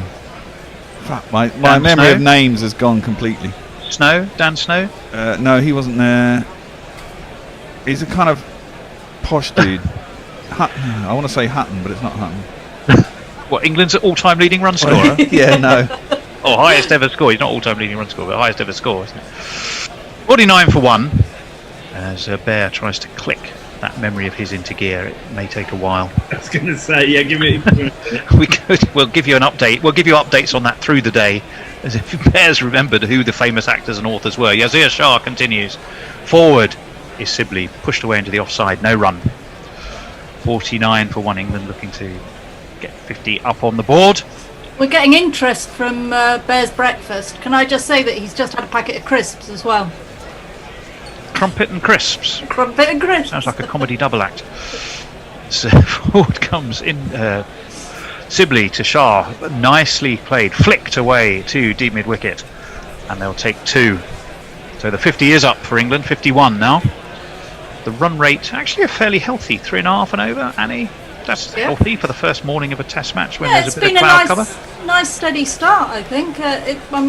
We have been scoring quite freely. It's not been a turgid thing at all. It's been. Tom Holland. Run a ball. Sorry. Tom Holland. A ball, which you wouldn't expect. Hang on, you two are saying completely different things. Bear. So all I'm hearing Bear say is something about Holland. Tom Holland. He's from Holland. Tom Holland. Forward is Sibley. Drops Dominic that on Holland. this. Tom Houghton, the author. Tom Holland, the author. John Houghton played for them. Anthony McGowan played for them. John Oh Houghton. yeah, just okay. Nick Hogg plays for them. Charlie Campbell started it. Can't stand him. Andy Zilson played for them. You are listening to you're listening to Guerrilla Cricket, and you're listening to Sibley guiding this away into the offside and taking a single. You're also listening to Bear's recollections Of his near hat trick. like a strange old man sitting on a park bench just shouting out random names. But it was an authors versus actors game in which Bear played a starring role in not quite getting a hat trick. Yazir Shah is going to continue. He's bowling to Zach Crawley. The slip is in place. Nicely played by Crawley. Back foot. Steers it to mid-off. Takes an easy single. 53 for 1. Crawley 28, Sibley 19. End of the over. But no, not the end of the over. For some reason I always think it's the end of the over. Yeah, you're confusing I've me, forgotten. Tony. Just No, keep I know. on- keep I'm on the so ball. desperate to get you into the action, Annie, Yeah. that I'm hurrying away poor old Yazir Shah's over when he's still got another ball to bowl. He's got a forward short leg in place, as you might expect if you're going to bowl your spinner early on. You want to try and attack. It needs to be an attacking rather than a defensive mode. Flicked past that forward short leg away to square leg. They've taken 1. They will come back for 2. None for 16 for Yazir Shah. 55 for 1 England. And now it is time for some Annie me. messages. Okay, Matley says, so it's all sorted then. Everyone round to the Bears for breakfast. He's You're going to have to hurry. I think he's eaten it. Grits and Grat says, Tony and his tweet reading. Well, he's Lawrence Olivier, he's Charlton Heston, he's Marlon Brando. And obviously What a the combination. standard of the Guerrilla fan base demands a slow, methodical, almost Shakespearean delivery. Ben-Hur, Charlton Heston, amongst others. Didn't he play Ben-Hur? Wasn't Ben-Hur the film where he famously wore a wristwatch on the beach, and it's always picked out as one of those, cinematic cock-ups that nobody spots? Oh, I love those. There's quite a few of them. It was a wristwatch, and it was in the chariot race, I think. Oh, was it? Okay, but it was Ben-Hur, wasn't it? Yeah. Please tell me I got that right at least. 2 slips go down. Nazim Shah is in. Flicked away down to long leg. I think it's gone flicked all the way for 4. Will it be leg buys? No, he got some bat on it. And it's 4 more to England. In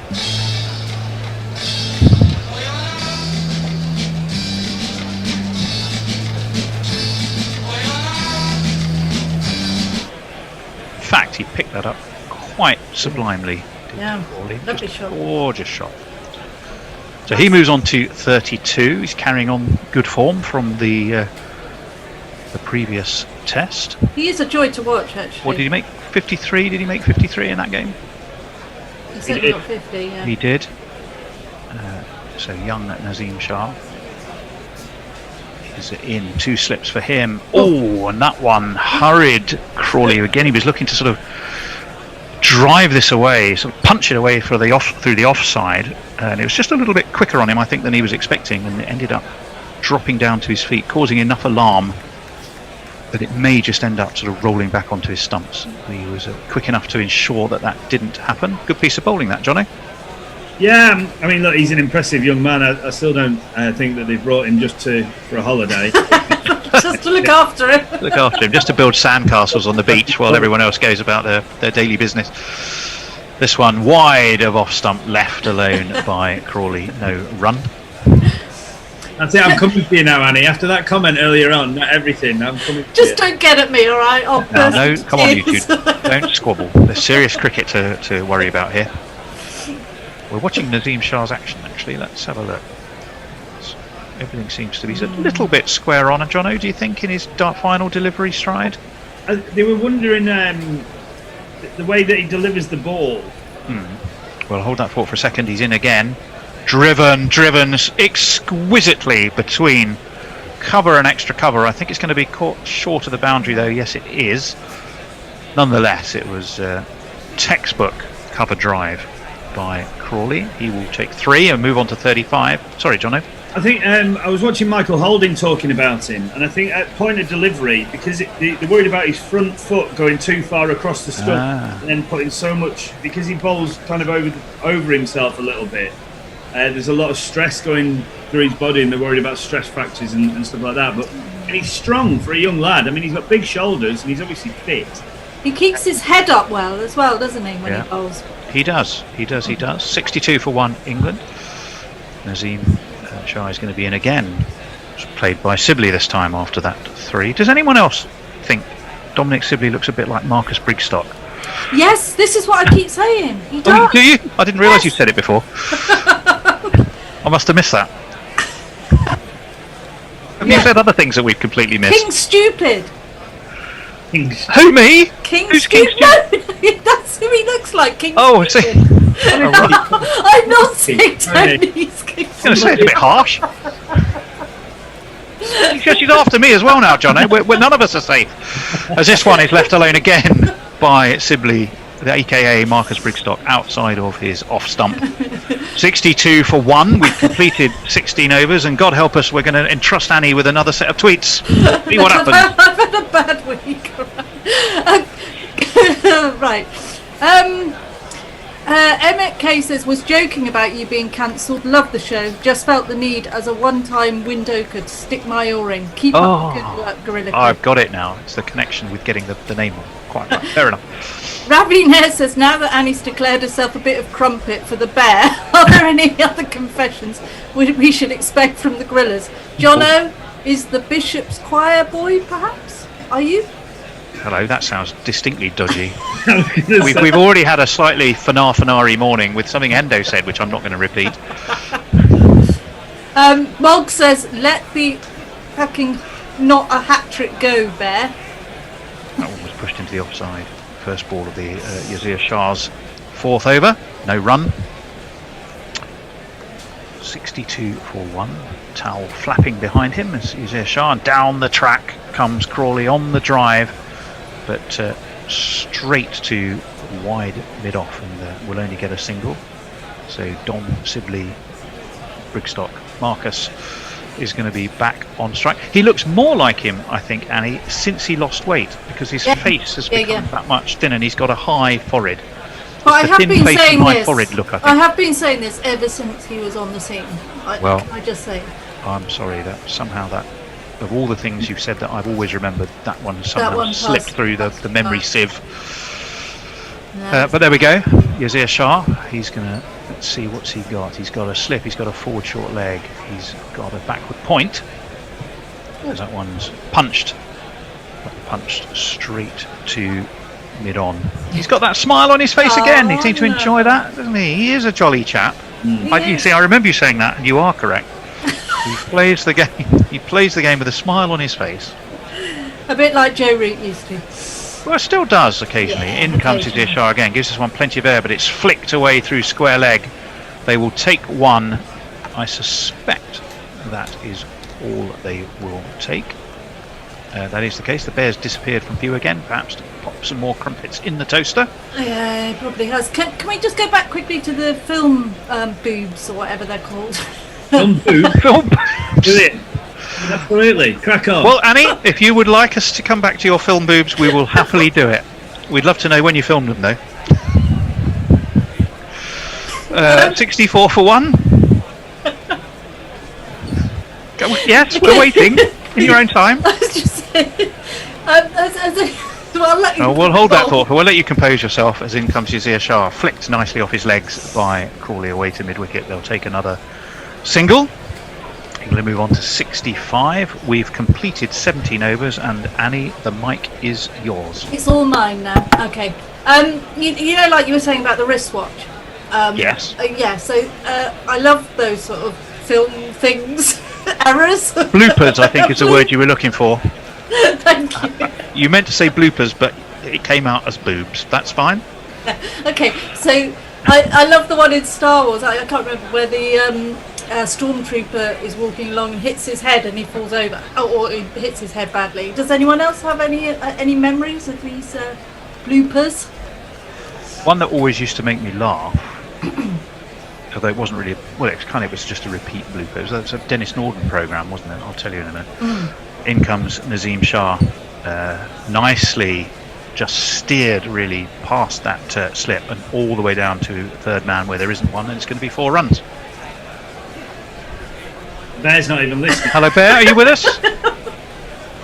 Is he still trying to remember every single author that was an actor that was playing in that game? He's and going through so his he can hat trick. randomly shout them out from time to time. Bear, have you even got your headphones on there? We're waiting for a jingle. I reckon there's a fair chance. No, what's he doing? I reckon there's a fair chance that when Hendo's doing the rotors, that from now until the end of time, this isn't a 4-ball that we're ever going to see again. 69 for 1. Carnage. Crawley's moved on to 41. Dom Sibley on 22. Crawley's going to be facing. He'll be facing the second ball of Nazim. Thing about that jingle and that 4, isn't it? 2 slips in place now. Pulled by Crawley through mid-wicket. Don't think there's going to be cutting that off. That's another one. Bear is there for this one. It's Nissan She. It's Nissan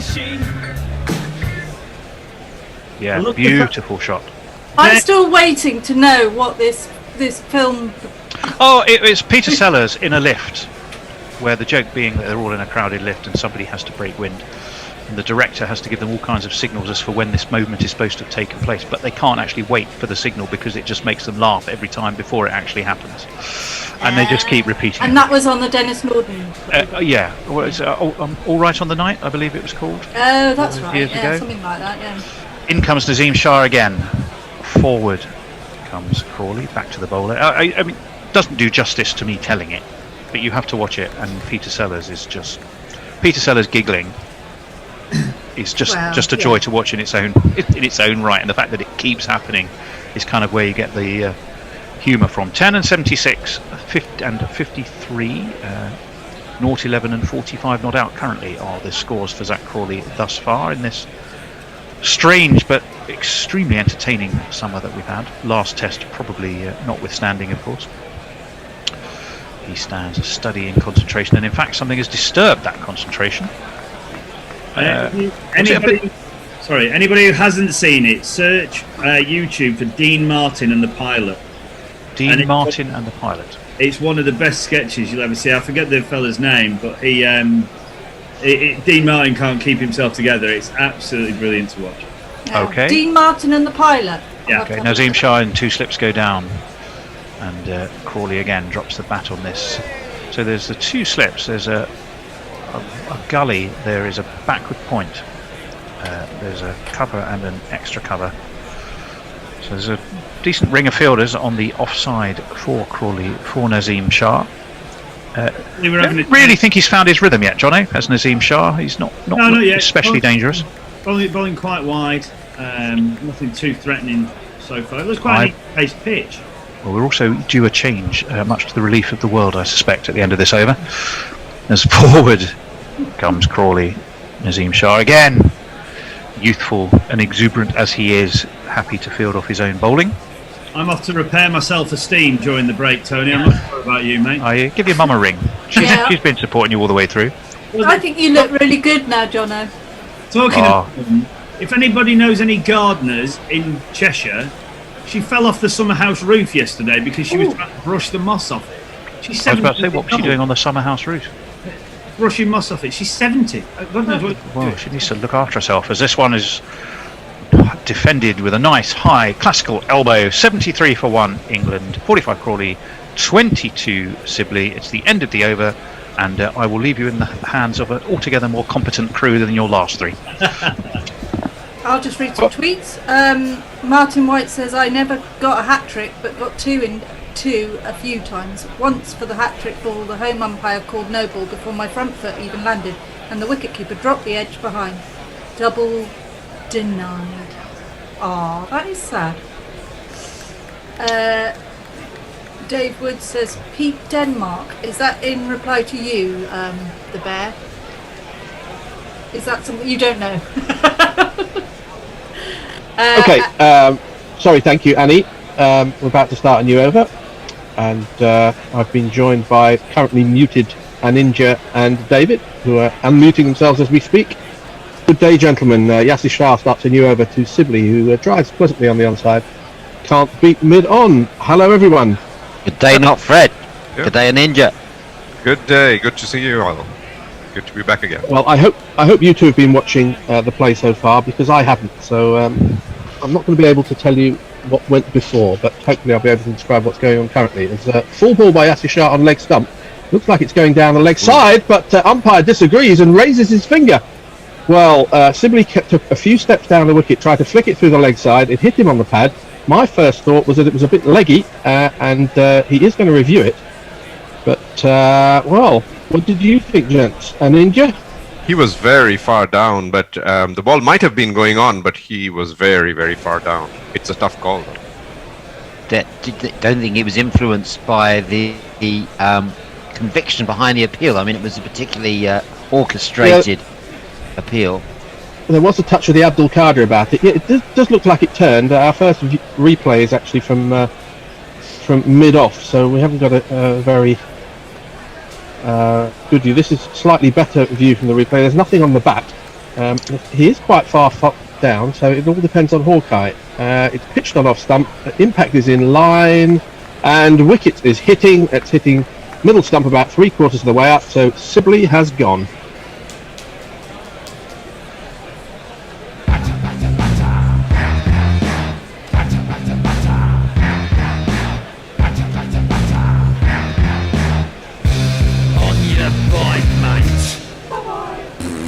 Well, he took a couple of steps down the wicket and tried to play round his front pad, and it hit his front pad, and an absolutely relentless and impassioned appeal by Yasir, and the umpire thought about it long and hard, and gave the decision, and that was upheld on appeal. So England have lost their second wicket. This game is going on at quite a pace, 73 for 2 now in the 19th over.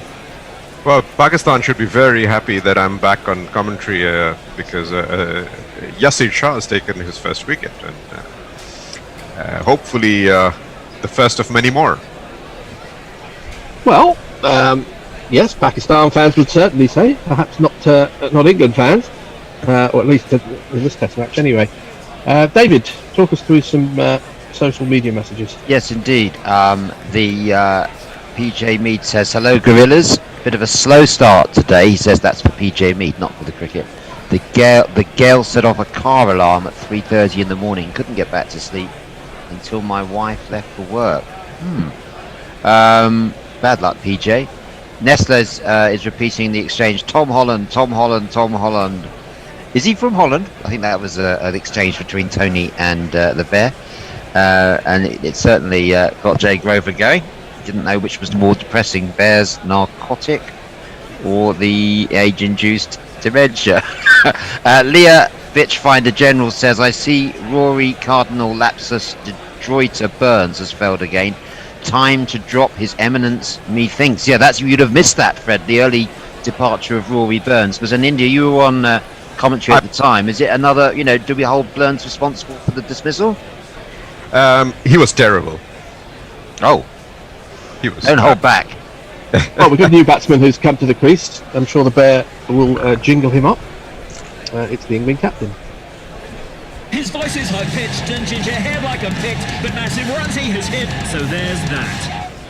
Introduce yourself. Joe Root. Introduce yourself. Joe Root. Introduce yourself. Joe Root, actually.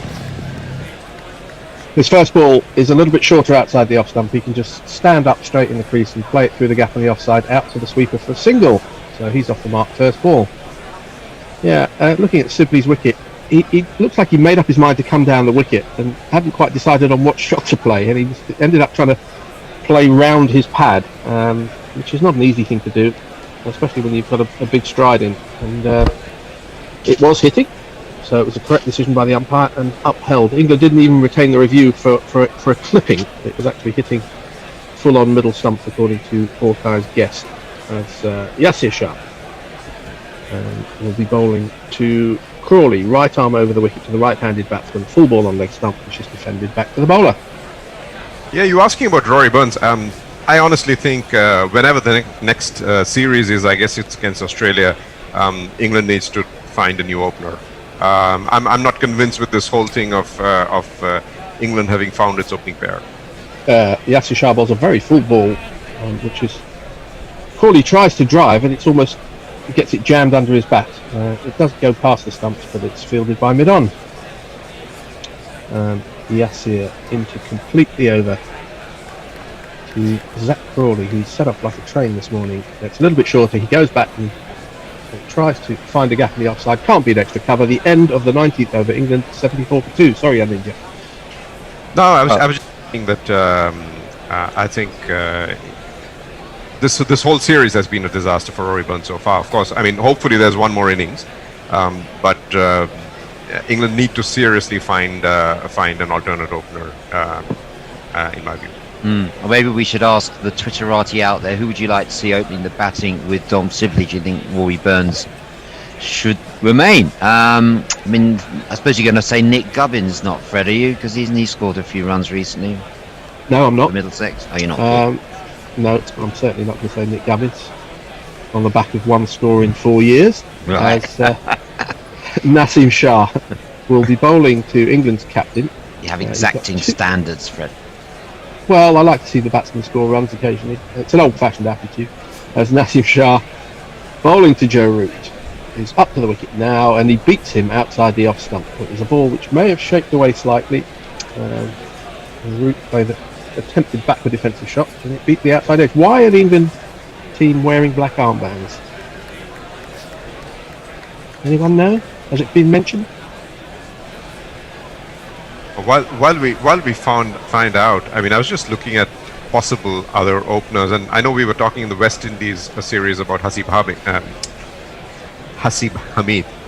Okay, after this ball maybe. It's Naseem Shah in again and bowls, and this time Root withdrew the bat. It looked like it beat him, but it didn't. Yeah, so I was looking at the county scores this month for Hamid, and he started off well against Derby at 68 and 52, and then his scores have been 21, 1 and 22. Well, a bit like Gubbins, I would say, if you're picking somebody for England, it would be nice if they'd scored some runs in the past few years, and Hamid hasn't. As Naseem Shah bowls again, a straight ball. Root drops it into the leg side and comes through for a comfortable single. Hamid made a decent start. I think it's slightly overplayed just how good that start was for his England career in the subcontinent. He looked solid. He was very compact. He played within himself. England at the time were desperate for an opening batsman who took time at the crease. Then he broke his finger, and then he had 2 years of literally not scoring a run. I mean, he was barely getting into double figures, and his county let him go. He's trying to make a new start this year. Good luck to him, but he's certainly a very, very long way from. I guess, England Fred, if you're selection. looking for another opening bat, you've got the man there at number 3 who's batted so well this morning, Zach Crawley, who is an opening batsman. Well, And, I'm not actually looking for another opening batsman. I think you're being a little bit harsh on Burns. I'll continue after this ball. The seam bowls again. It's a fuller ball, and Crawley tries to drive, and I don't think it moved very much, but he played inside it, and it beats him through to the keeper. Black armbands are for Dan Lawrence, who's in this England squad. Is he in this England squad? His mother passed away. No, it isn't. It's for former Lancashire cricket chairman David Hodgkiss. What? I don't know. I'm getting conflicting reports about this. But that says test match against the West Indies, so that might be old news. As Naseem Shah up to the wicket again and bowls, turned into the leg side by Crawley this time.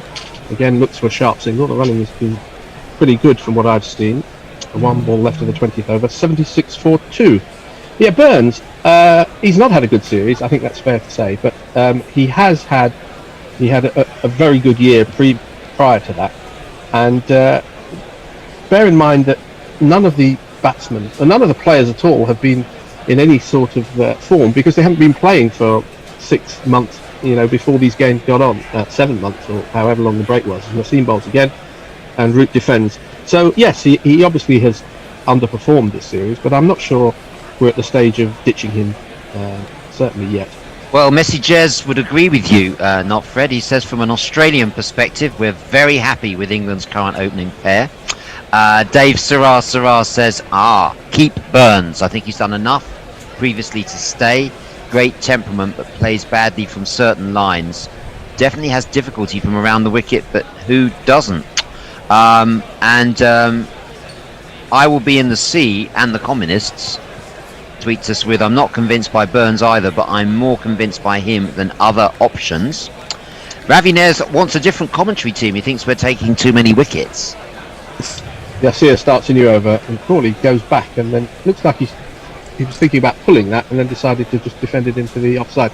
I mean, if there was somebody scoring absolute hatfuls of runs and knocking on the door in the selection parlance, then it's something you could consider, but I'm not sure there is such a person. As Shah bowls again, and that beats the outside edge of Crawley. He played a defensive shot at that, and how much has that turned on the first morning of this test match? It's an interesting one. Let's have a look at the slow motion replay. Pitched on about off stump, and yeah, turned appreciably. So some good, some definite encouragement there for Yasir Shah. He has 1 for 22 as he bowls again, and Crawley just blocks. He's got a strange technique there. He went right back on his stumps in a way that he's got out previously.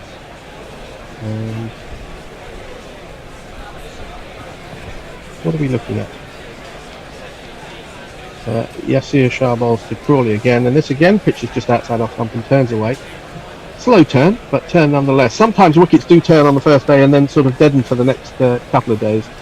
So it's possible that the newish ball and the first day pitch might be helping us here. Doesn't mean it's going to be a raging Bunsen burner by the end of day 2, as Shah bowls again. Crawley again on the back foot. Finds a gap at extra cover. Walks through for single. Is that the end of the over? No, there's another ball. 77 for 2.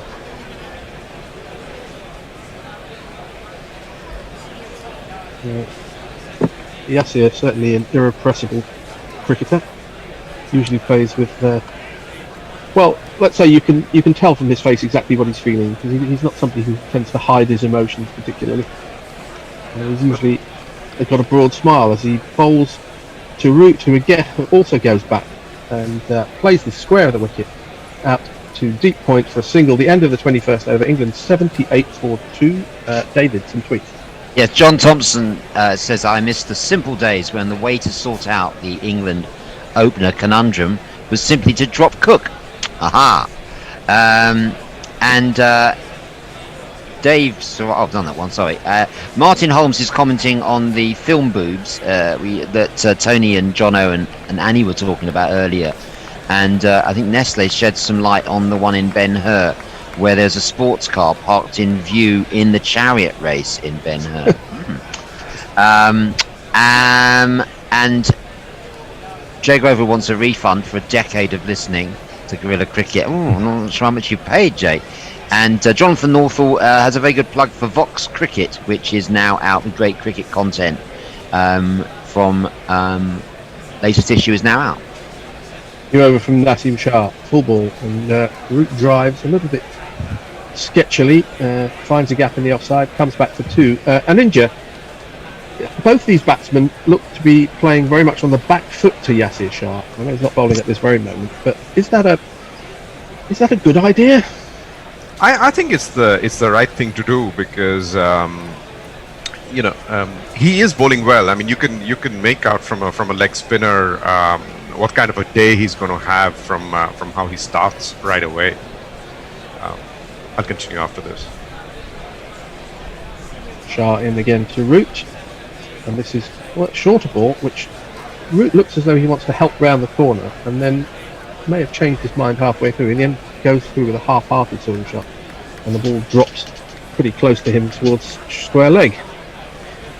So I was saying, the ball's turning appreciably, and given the way it's turning and the purchase is getting off the pitch, I think they're doing the right thing by going back. The only thing is, I think they need to be very, very careful that the googly which shoots through, they manage to bring the bat down fast enough. Nassim in again.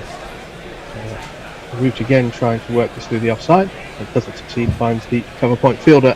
I'm not sure Yasir's got a googly. I mean, he seems to have one that goes on with the arm, but I don't think he turns one back into the right-handers anymore. It doesn't turn much, but it does enough damage. If you miss the ball, which is playing for turn, and it's going straight, you're going to be out LBW or bowled. So Root does like to play on the back foot to the spinners, but hard to see. Well, time will tell as Nassim bowls again, and this is edged through the slips. Did that carry to second slip? I'm not certain. It looked like it did, and it's Yasir Shah who's examining his fingers. It was a genuine outside edge. No, it bounced about a yard in front of him and went through the slips. And they took how many runs? Certainly one, possibly two. I think just the one. Thank you, Bear. Stuck his finger up. Either that or he's giving me out. Crawley will be facing Nassim, who bowls. And he tucks this round the corner nicely. He seems to have a lot of time, Zach Crawley. Plays it very easily to long leg. Walks the single. 82 for 2. One ball left of the 22nd over.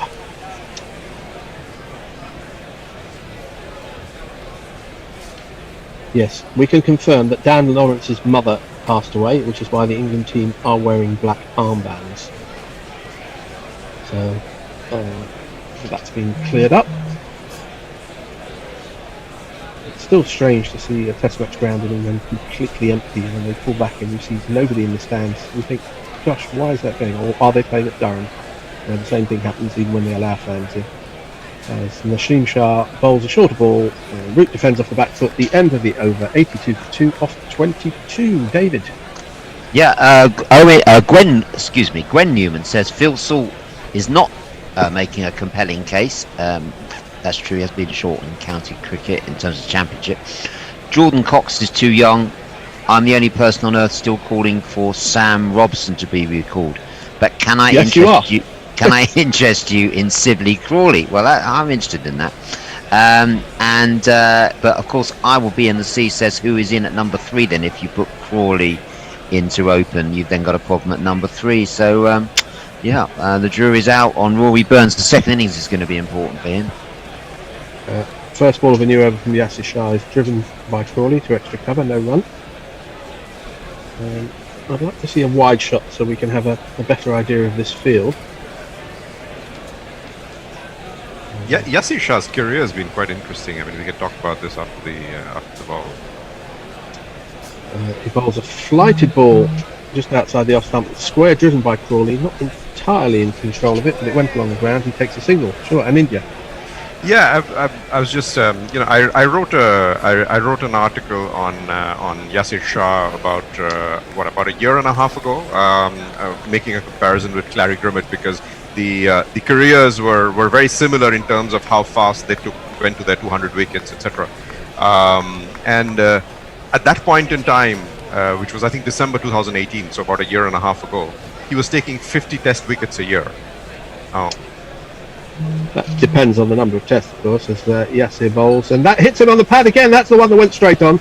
The umpire is unmoved. He shakes his head. Yasir seems to have been told by his captain that that's not going to be reviewed. So he heads back to his mark. There's some grinning going on between the bowler, the non-striking batsman, and possibly the wicket-keeper. So maybe some interesting words were said. Let's have a look at this one. It was not the leg break. Oh, it was a big inside edge. A big inside edge, so it would have been a wasted review. Sorry, India.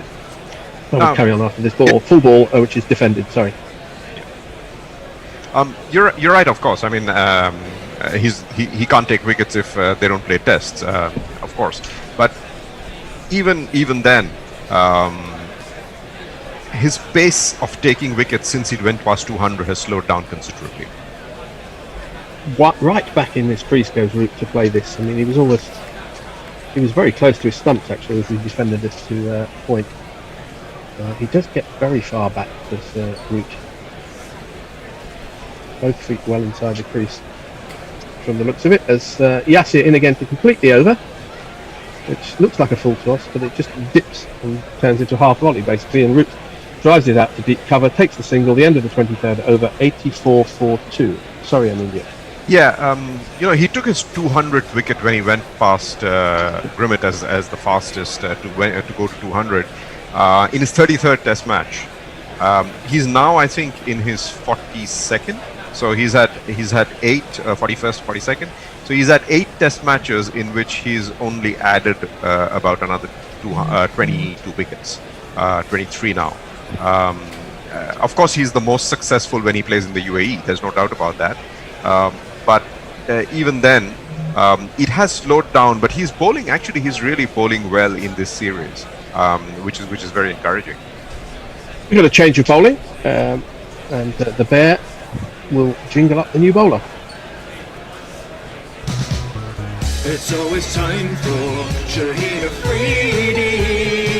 No, not that other guy, that's Shaheen. It's always time for Shaheen Afridi. No, not that other guy, he used to mind the ball. Shaheen Afridi, Shaheen Afridi. Left arm over the wicket to the right-handed Root. It's a full ball on leg stump, and it's turned to deep backward square for a single. I think Shaheen, while still maintaining a very bouffant hairstyle, seems to have had a bit of a haircut since the last Test match. It doesn't look quite as bird's nest as it did last time. But let's say he's not going bald anytime soon. Yeah, the thing about bowlers and number of wickets they take in Test matches, it's instructive, but it's also often dependent on how good the bowling attack is around them. You know, if you've got other high-quality bowlers taking wickets, you get less chance to take your share of the 10 wickets that are available in any innings.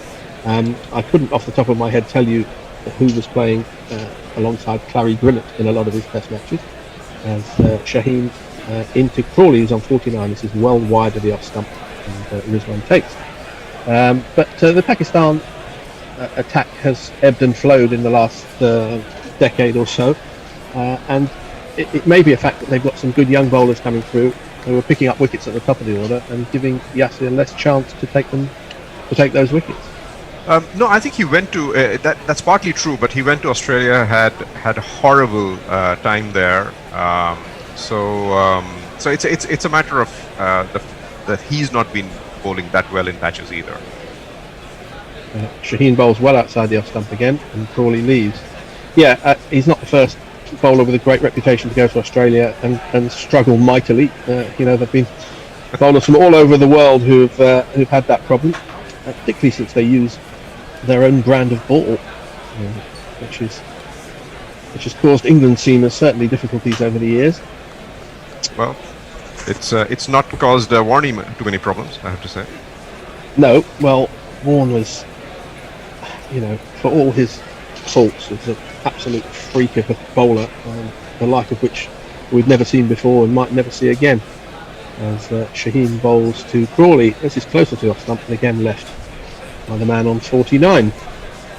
David, run us through some messages if you can. Yeah, I missed this one from Matt Searle, who after the review when Dom Sibley was out, says England using DRS against umpire Goff is surely a waste of a review. 4 consecutive years without an overturned decision. Now, is that? Are you sure about that, Matt? That's amazing. It was. I think he did have one overturned, possibly this series, which was the first time for ages. Well, that's astonishing, isn't it? Shaheen into Crawley again, and wide of the off stump, and again left. But I will say that with LBW appeals, you can quite often actually you can lose the appeal in the fact that you'll still remain out, but you can retain the review if it was only clipping. So it makes more sense to review LBW appeals from the perspective of keeping your reviews than any other type. If you're being that caught behind, you're either in or you're out. But LBWs, you can retain your review. 49 for Crawley off 67 balls, which is decent going for the first morning of the Test match. As Shaheen bowls to him outside the off stump, again he leaves. That's the end of the over. 85-42. Any more messages? Well, Gwen's just sent a one-word message, which is Wokes. That's the answer? What's the question, Gwen? We'd like to know. It's the answer to everything. Oh, the answer to everything is Wokes. Thank you. Yeah. Leah Bitchfinder General in the Tina Turner biopic. This is another boob.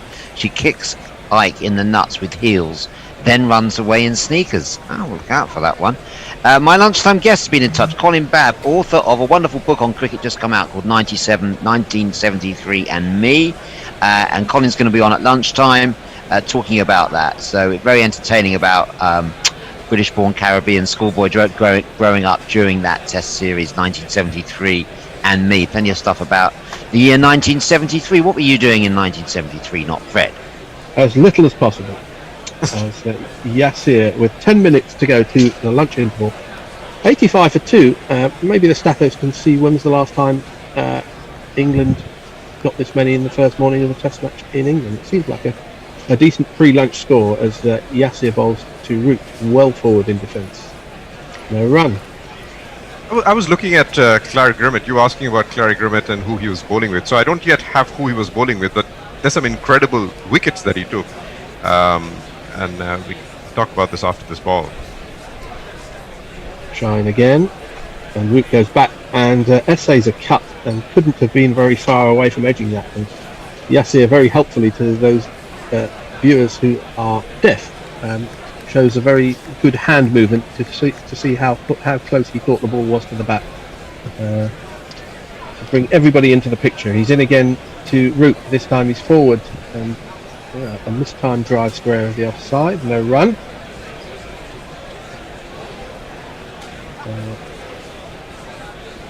We will have more up-to-date news on Clary Grimmett probably at the end of this over.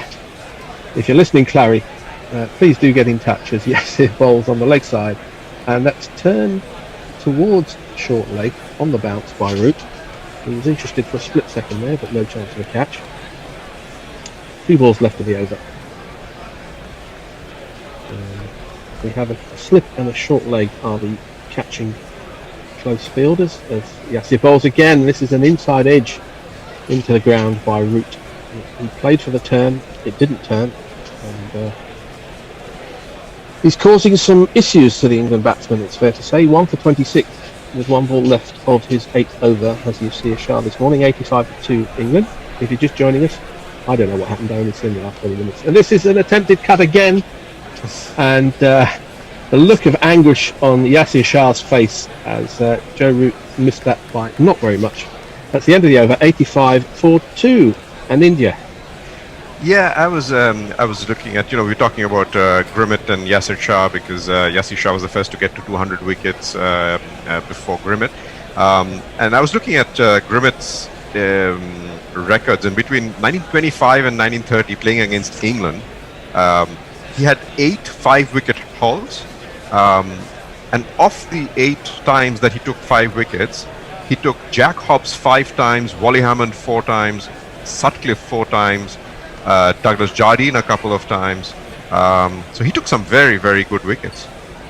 All top order wickets as Shaheen starts a new over to Crawley, but it's the same as the last over, well wide of the off stump. The thing about looking back at old scorecards,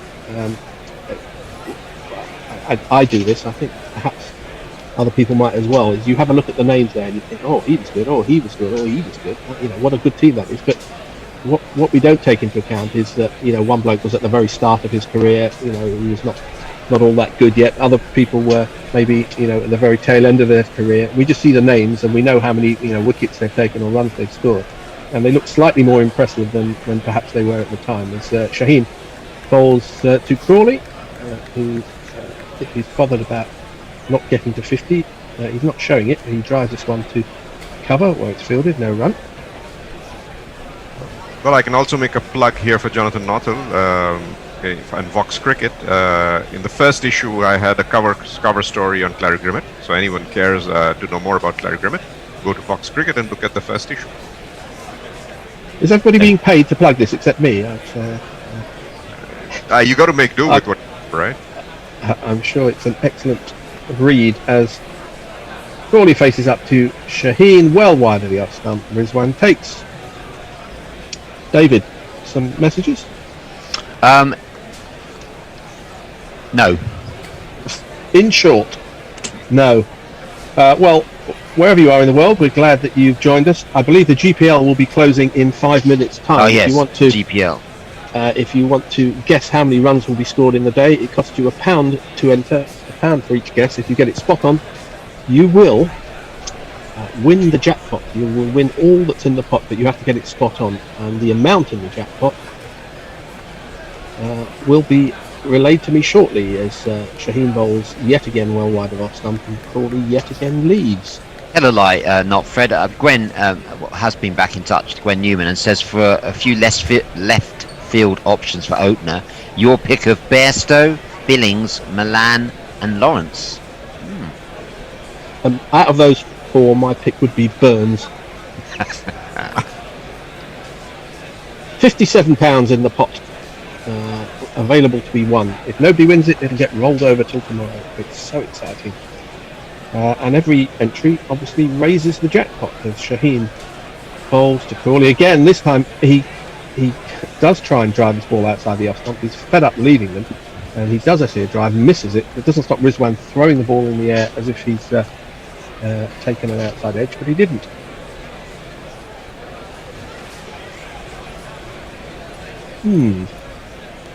Yeah, well, maybe they're trying to bowl dry to Crawley. I mean, he's been going at quite a lick this morning. Maybe they've identified him as a batsman who does not like to be stuck on the same score for too long. It seems a little bit early for that kind of tactic, but if it works, I'm sure they'll feel justified. Last ball of 26 overs, Shaheen bowls outside the off stump. Crawley leaves the end of the over 85 for 2. Ravi thinks you're a bit subdued this morning, Fred. He says, have we broken not Fred? Asking for a friend. But you have got the... Sorry. It's in comparison to the absolute manic lunacy that went on from the people who were on before us, I think. Jay Grover's in agreement with you, though, not Fred. Said it's true. Your point about the score sheets, you rhapsodise over score sheets, over who's actually in. It actually turns out to be some of the shittest England teams of all time, but they look good on paper. Yeah, because we're looking at it, you know, knowing their final career challenge. They're saying, oh, there's a couple of hundred wickets there, there's a couple of hundred, he scored 1,000 runs and he scored 1,000 runs, but you know, they can be at very, very different times of their career. Yasir Shah starts a new over and Root goes well back into his crease, plays this too short, extra cover, no run. Yeah, but you know, you say that, but you can't say that about Grimmett because he didn't play for very long. So he had a very short... No, I wasn't saying that about Grimmett. I was saying about looking at the other people on the scorecard and possibly overrating them. As this is a very floaty delivery. Root can't beat the man at short cover. No run. Well, you can't overrate Jack Hobbs, Herb Sutcliffe and Wally Hammond, no matter which part of their career you look at, I have to say. absolutely you can't. Because Yassir Shah bowls full toss, which Root doesn't try and hit too hard, tries to place it wide of cover, but can't beat the man at short extra. It's not Test cricket, but I was looking at the astonishing figures of Titch Freeman in the last Test match, because Darren Stevens, who's a county stalwart, this is Yassir Shah bowls shorter ball outside the off stump, which Root leaves.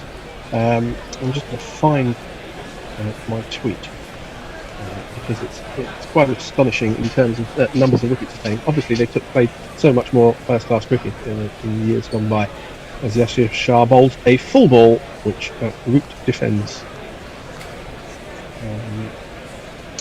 Maybe at the end of this over, I'll have time to find what I was talking about. We'll give David something to do. Yassir into Root on the leg stump, turned wide of the short leg for a single. They're going to come back for two. They make it pretty comfortably. Long leg has to come round. The end of the 27th over, 87 for two. Crawley has 49 and Root 10. David.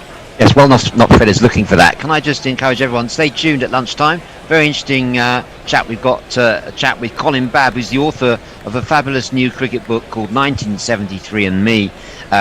Colin's a British-born Caribbean, grew up in South London during that period. He's a BBC radio producer, web producer, broadcast journalist, various other things. It's a fantastic read. The recollection is astonishing. I can't remember what I did last week, but Colin Babb's got 1973 absolutely nailed. If you weren't born there, you don't know what you were missing, but you might get a taste of it at lunchtime today. Gary Sobers' his last tour for West Indies. Shaheen to start a new over to Crawley. It's wide of the off stump and Crawley leaves. I found Darren Stevens, who's been playing county cricket for a very long time. He's in his 40s. He had his 28th five-throw in first-class cricket. He wasn't really an all-rounder for all that time, because he started off as a batsman who picked up bowling a little bit later in his career. 28 5-throws in first-class cricket is decent. By comparison, Titch Freeman had 386 5-throws in his first-class career. That's 386. And 140 10-throws in a match. Different times. No matter how long. Incredible. It is astonishing. You wonder who else was bowling for his team. Crawley does play at this one. It's closer to the off stump, but he defends at the point. No run. Yeah, they used to play a lot of first-class cricket in this country. 30, sometimes over 30 first-class county games in a season. They were 3-day games, of course, but a lot more cricket was played. Now they're talking about 10. I mean, it's just horrendous. I can remember 28 county games in the season in my lifetime, and we're talking about 10. Shaheen up to the wicket to Crawley, and this time I don't know if he played at that or not, but either way it goes past the outside edge. Looking at Crawley's face, he probably did play at it. Yeah, it wasn't too far. The thing that gets me about reducing the amount of cricket is they say, we've got to protect the bowlers, but they've cut the cricket down to virtually nothing, and the bowlers still seem to be injured all the bloody time anyway, so it doesn't seem to be doing any good in protecting them. There's been a whole list of England qualified bowlers who have had lengthy injuries over the last few years when they haven't played much cricket. They haven't been doing any bowling. No. You get fit for bowling by bowling. Yep, exactly. Exactly right. Crawley has been stuck on 49 for a while now, and he remains on 49 as this next one from Shaheen is well outside the off stump. If it's a tactic, it's a little bit tedious. I think Shaheen's a better bowler than just to keep throwing the ball well outside the off stump and hoping that Crawley has a flash. Do you think they're just trying to frustrate Crawley because he's, as you say, he's been stuck there for a while, and he might just have a little fish at one of these to try and get a single before lunch? It's not it's not really the tactic, in the first session of a match, with 23 overs on the ball when Shaheen first started doing it. You'd think they'd be a little bit more attack-minded. Or maybe just Shaheen can't find his line. Or, the next one is well outside the off stump. Crawley leaves. I think they're saying to Crawley, Fred, if you want to get your 50, you're going to have a nibble at one of these wide ones. He shouldn't be worrying about his 50, to be honest. This is probably the last ball before lunch, as the clock has ticked past 1 p.m. here in the United Kingdom. And as usual, there's some discussions about the field, and there's some just general faffing around to try and put some doubt in the batsman's mind. But yeah, we now have 2 slips and a gully. As Shaheen, no, 3 slips. Shaheen prepares to bowl the last ball of the morning session to Crawley, who gets his 50. Full ball is driven through the vacant mid-off. Is it got enough legs to get down to the boundary? I'm not sure it has. It has. 4 runs to Creepy Crawley, 91 for 2 off 28 overs. That should be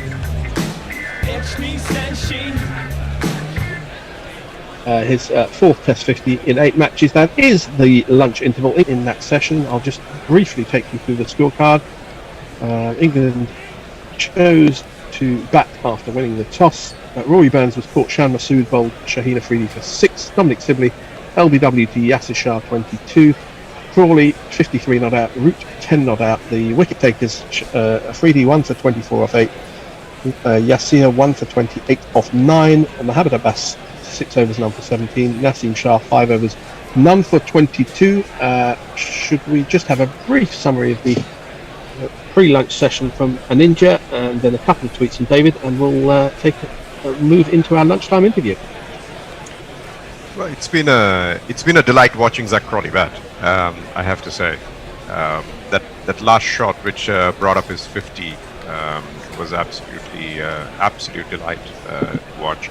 And they've been far more this. Root's not been terribly comfortable, I would say. But that's Root at the beginning of his innings much of the time in recent times. But I think after Burns' departure, Dibley played quite well. Yasir Shah, the ball with which he took Dibley, it was an excellent delivery. He's been turning the ball well. That just went into hit middle stump, and Dibley was hit very far down the pitch. And I think even after that, Yasir's beaten them a few times. So it's been a decent bowling performance from Yasir Shah at one end, I would say. Yeah, I think England will be pleased with the amount of runs they've scored. They've lost a couple of wickets, which is probably about average. David, you can either have the choice of reading some tweets or going straight to your lunchtime interview. I shall leave that choice up to you. We'll be back with a commentary straight after lunch.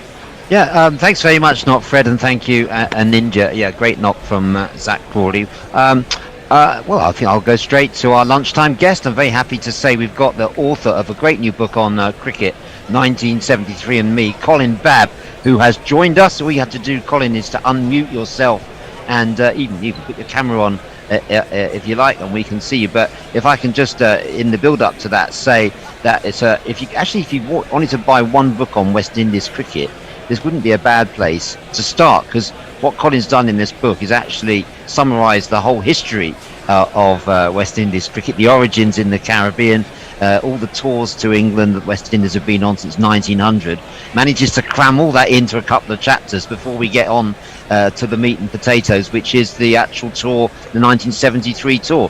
Colin, welcome to you. Hello, good afternoon, and thanks for having me as your guest today. Very, very happy to be here. Oh, great, Colin. Just put your mic a little bit closer to you, and just speak a bit loud if you don't mind, because otherwise I'll be much louder than you. Okay, how am I now? Am I coming through okay? Just about. I was barely going to give the thumbs up. No, a bit louder, please. Yeah, a bit louder. Okay, Colin. I'll speak a bit louder. I am having one or two technical problems, but hopefully I'm coming through okay, and my neighbours won't knock on the ceiling and wonder why I'm speaking in such a high voice. Well, if you've got neighbours that knock on the ceiling when you speak in a loud voice, I hate to see what happens when you put the soul, funk and reggae on that you describe as the soundtrack to 1973. Let's go back to 1973 for the benefit of those younger listeners who weren't around then. The soundtrack to 1973. Colin, you've got a fantastic memory for detail. What music were you listening to in 1973? A bit of a mixture, really. A combination of calypso music, soca music. My family are from Guyana and Barbados, so most of the music I grew up with was soca music. Not especially reggae, because reggae is from Jamaica. But a bit of that, bit of gospel on a Sunday morning. And then, obviously, growing up in England, I liked a lot of 70s music, Slade, Bowie, and Mud, and all those. And Peters and Lee, who get a mention in 1973 and me, because they had a #1 hit that year, which I used to sing a lot, called Welcome Home. I won't sing Welcome it home. I now. remember. Yeah, the Ray Yeah. Charles look-alike. Now, Colin, where did you get this astonishing recollection? You know, the recollection of details. You know, the way that you bring to life. You know, this year, because it's a long time ago. How can you recall it so vividly? Okay, well, it's a combination of memory, because I was 8, 9, 10, roughly around that time. Memory, research, intensive research. I spent a lot of time in the British Library. I did some research in Barbados in the library there. I did some interviews in Guyana. I spoke to players on both sides, England and the West Indies, who played in that series. So I gathered a lot of personal stories. I spoke to some supporters, some fans who were at the matches, all 3 tests or one of the tests during the series. And I relied on reading some books, some ancient cricket magazines, which I dug out of my metaphysical loft. Also, watching 1 or 2 YouTube clips. No, this is not a YouTube book, but I did watch 1 or 2 YouTube clips, and also spoke to a few members of my family as well. So all that research came together and underpinned the book. I love the some of the pictures in there. You've got the front cover of the Radio Times, which, you know, is the sort of main TV listings magazine in the UK, and there on the front is Rohan Kanai and 6 or 7 of the West Indies team. Lawrence Rowe is there, whatever, right on the front, saying this is the highlight of the summer. Of course, West Indies got the second part of the summer on that tour, because all too often recently they've been given the May-April slot, but this time they got the prime slot. In the middle of the summer. What made you choose this particular year, 1973, and this particular tour to focus on in this book? Well, it's quite simple. It was the first cricket match, or the first cricket tour, that I can remember watching on television. And of course, this is 1973, and you could casually turn on the TV and watch Test cricket on terrestrial television, which yes, for anybody over the age of, I know, well, I won't even say what the age is. That was a very normal piece of behaviour. Obviously, it's a lot different now, and I talk about that in the book, and how that's played a part in destroying the link between cricket and young people of Caribbean descent. But 1973 was the year that I remember watching my first Test series, and that really is what kicked off my interest in cricket. But also, I kind of talk about where I was living in South London, my family, my friends, the school I was getting to grips with. Growing up in difficult times for the Caribbean community in Britain in the 1970s. So it's not just about cricket, and it's not just about that tour. There are other things coming in and out of the book. And also I talked to people who are non-Caribbean and talked about their connections with that tour, and also with other events that were happening in Britain and outside Britain that made a strong connection with me and other people I knew, including the formation of CARICOM, which is, I suppose, the equivalent of the European Union for the Caribbean. Also, Britain joined the common market that year. Obviously, how that plays in or out with the current Brexit situation, I kind of comment on that. Yeah, Colin, we've had an interesting tweet from Ralph the Wonder Llama, who says, not alive in 1973. Imagine a place where we're not in the EU, because, of course, at the start of 73, I think we weren't. The economy is screwed and we're governed by incompetence and have the reputation as the sick man of Europe. Alternatively, just look out the window. Some parallels with where we are now. We won't explore that one quite I won't yet. explore that, because I don't want to get into the deep-seated nature of our politics, left wing or right wing. Maybe there are some similarities, but actually, the thing I've got to say is that my identity has shifted since 1973. I view myself differently, and being a member of the European Union from a UK perspective or not doesn't really matter to me. How do you view yourself now compared to how you viewed yourself then in 73? Certainly in 73, I felt very West Indian, very Caribbean or black. I was brought up in a very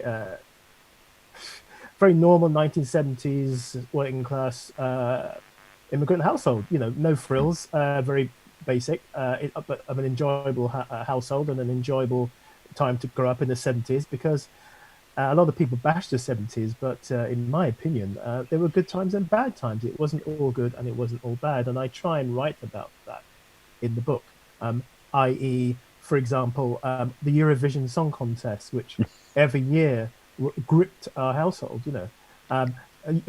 Miss World contests. Yeah. People slam Miss World as being, offensive towards women and body image, understandably in some ways or in many ways. It's very big then. But it was very big. We all watched it. So I talk about the whole thing where everybody comes together and watches one particular thing, which connects with cricket 1973, Richie Benaud, Jim Laker, all those memories. And just want to add something. There's a lot of nostalgia in this book, but it's rooted in the fact that if it wasn't for free-to-air TV, I would not be a cricket fan. It's as simple as that. That's what gripped me. Well, you discovered cricket. It wasn't playing, it was by watching it on television. Yeah, and you discovered it. Was it the John Player League that you first started watching, the Sunday cricket? It was, yeah. Again, anybody listening or watching of a certain age, the John Player League, it's hard to explain this now, but you could watch live county cricket, 40 overs each, John Player League every Sunday. And you could watch players from all around the world, including many West Indian players. I built up my familiarity with many West Indian players by watching them play for their counties in the John Player League every Sunday, live, free to air. I keep banging on about that, but that's so crucial. Obviously later in the 70s, the 76 tour, the 80 tour, the Blackwatch tour, etc. I started to go to matches and watch Test cricket live. And I used to go to, when I was in the Caribbean, seeing my family and whatever, I used to occasionally go and watch cricket there. But the starting point was watching it on television. Absolutely. And, you talk about I think that's a good way of talking about 1973.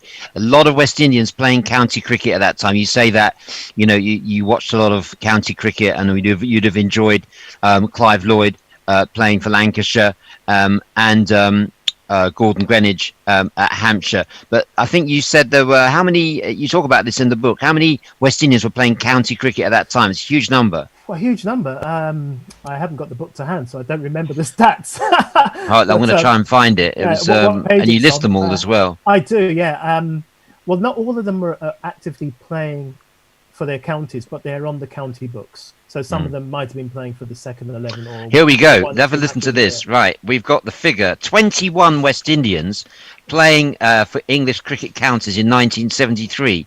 Keith Boyce at Essex, more about him in a moment. Roy Fredericks for Glamorgan, Gordon Greenidge for Hampshire, Bernard Julian and John Shepherd for Kent, Clive Lloyd for Lancashire, Roland Butcher, of course, has been on the show, Larry Gomes, Harry Latchman, Dennis Marriott for Middlesex, Gary Sobers for Nottinghamshire, of course, Hallam Mosley for Somerset, Lonsdale Skinner for Surrey, Jeff Greenidge for Sussex. Sussex famously signed the wrong Greenidge.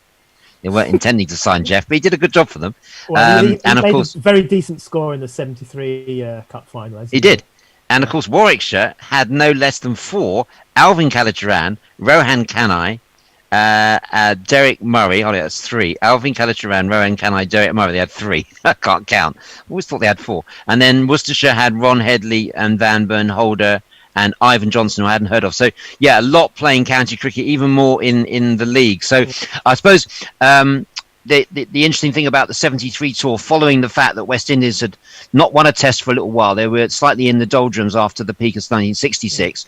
But do you think that experience of county cricket that a lot of the tourists had played a big part in their success that summer? Because West Indies ended up winning that 3-test series 2-0. Do you put that down to the experience they had in county cricket?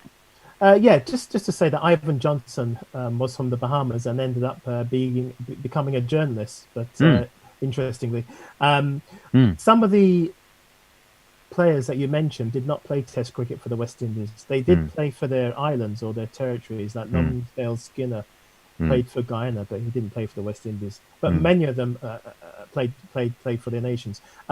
I can only go on an interview I did with Van Burn Holder for this book. Van Burn often gets missed out when we talk about the progress of West Indies cricket in the 70s, but he was a very important player during the 73 tour. And he actually did tell me that it was due to the experience of playing in county cricket that made the West Indies a strong team in 73. After 69, when there were more inexperienced players in the squad that came over in that tour and perhaps didn't come to terms with the English conditions as well, which is something that Maurice Foster told me. Maurice Foster played in the last test in the 73 tour. So yeah, that did help. But I've got to say that despite the fact that some of the players in the 60s weren't playing county cricket because the doors were not open as wide during that period, many of them played in the Lancashire League. Yeah. So a lot of them had experience of playing club cricket in the Lancashire leagues or in the Birmingham leagues. Excuse me. So basically, I think this is just what happens with a lot of international teams. They go through peaks and troughs. And from 68 and 73, the West Indies did not win a test series. They were going through a very bad period. And the reason why I wanted to stress that in the book is because I think sometimes people who are concerned with the interests of West Indies cricket tend to talk about the Lloyd and the Richards years and the team that dominated.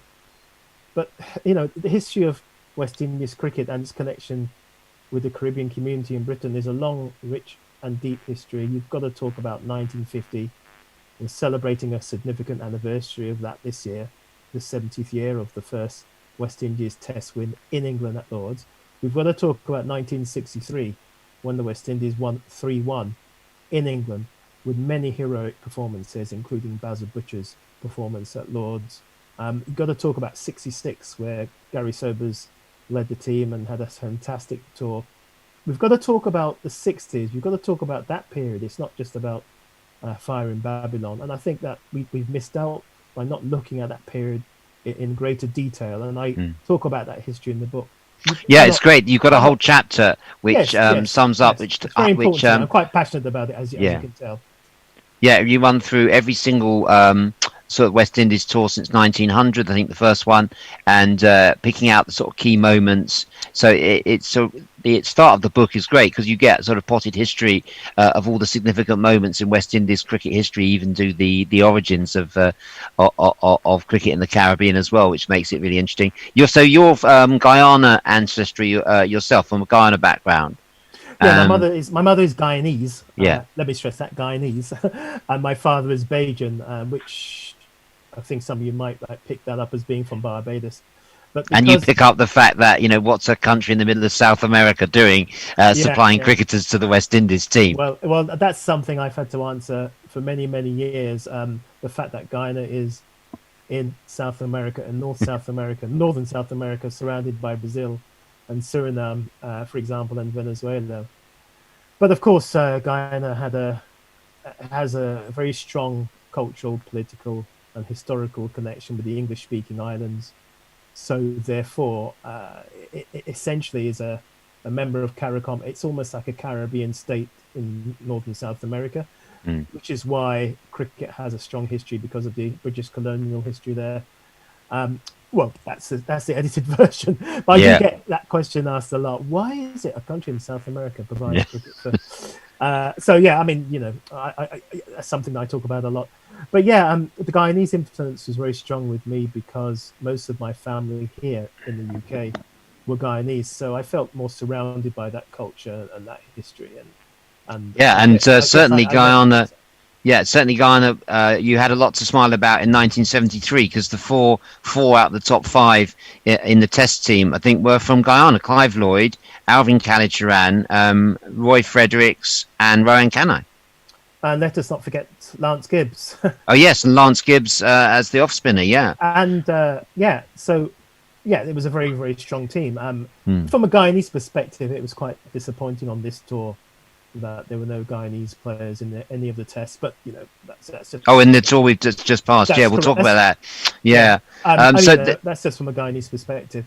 And also, don't forget, Stephen Kamach got injured. He was to open the batting in the 73 tour. He got injured against Hampshire during a county tour match, and the person who injured him and put him out of the series was a young Andy Roberts.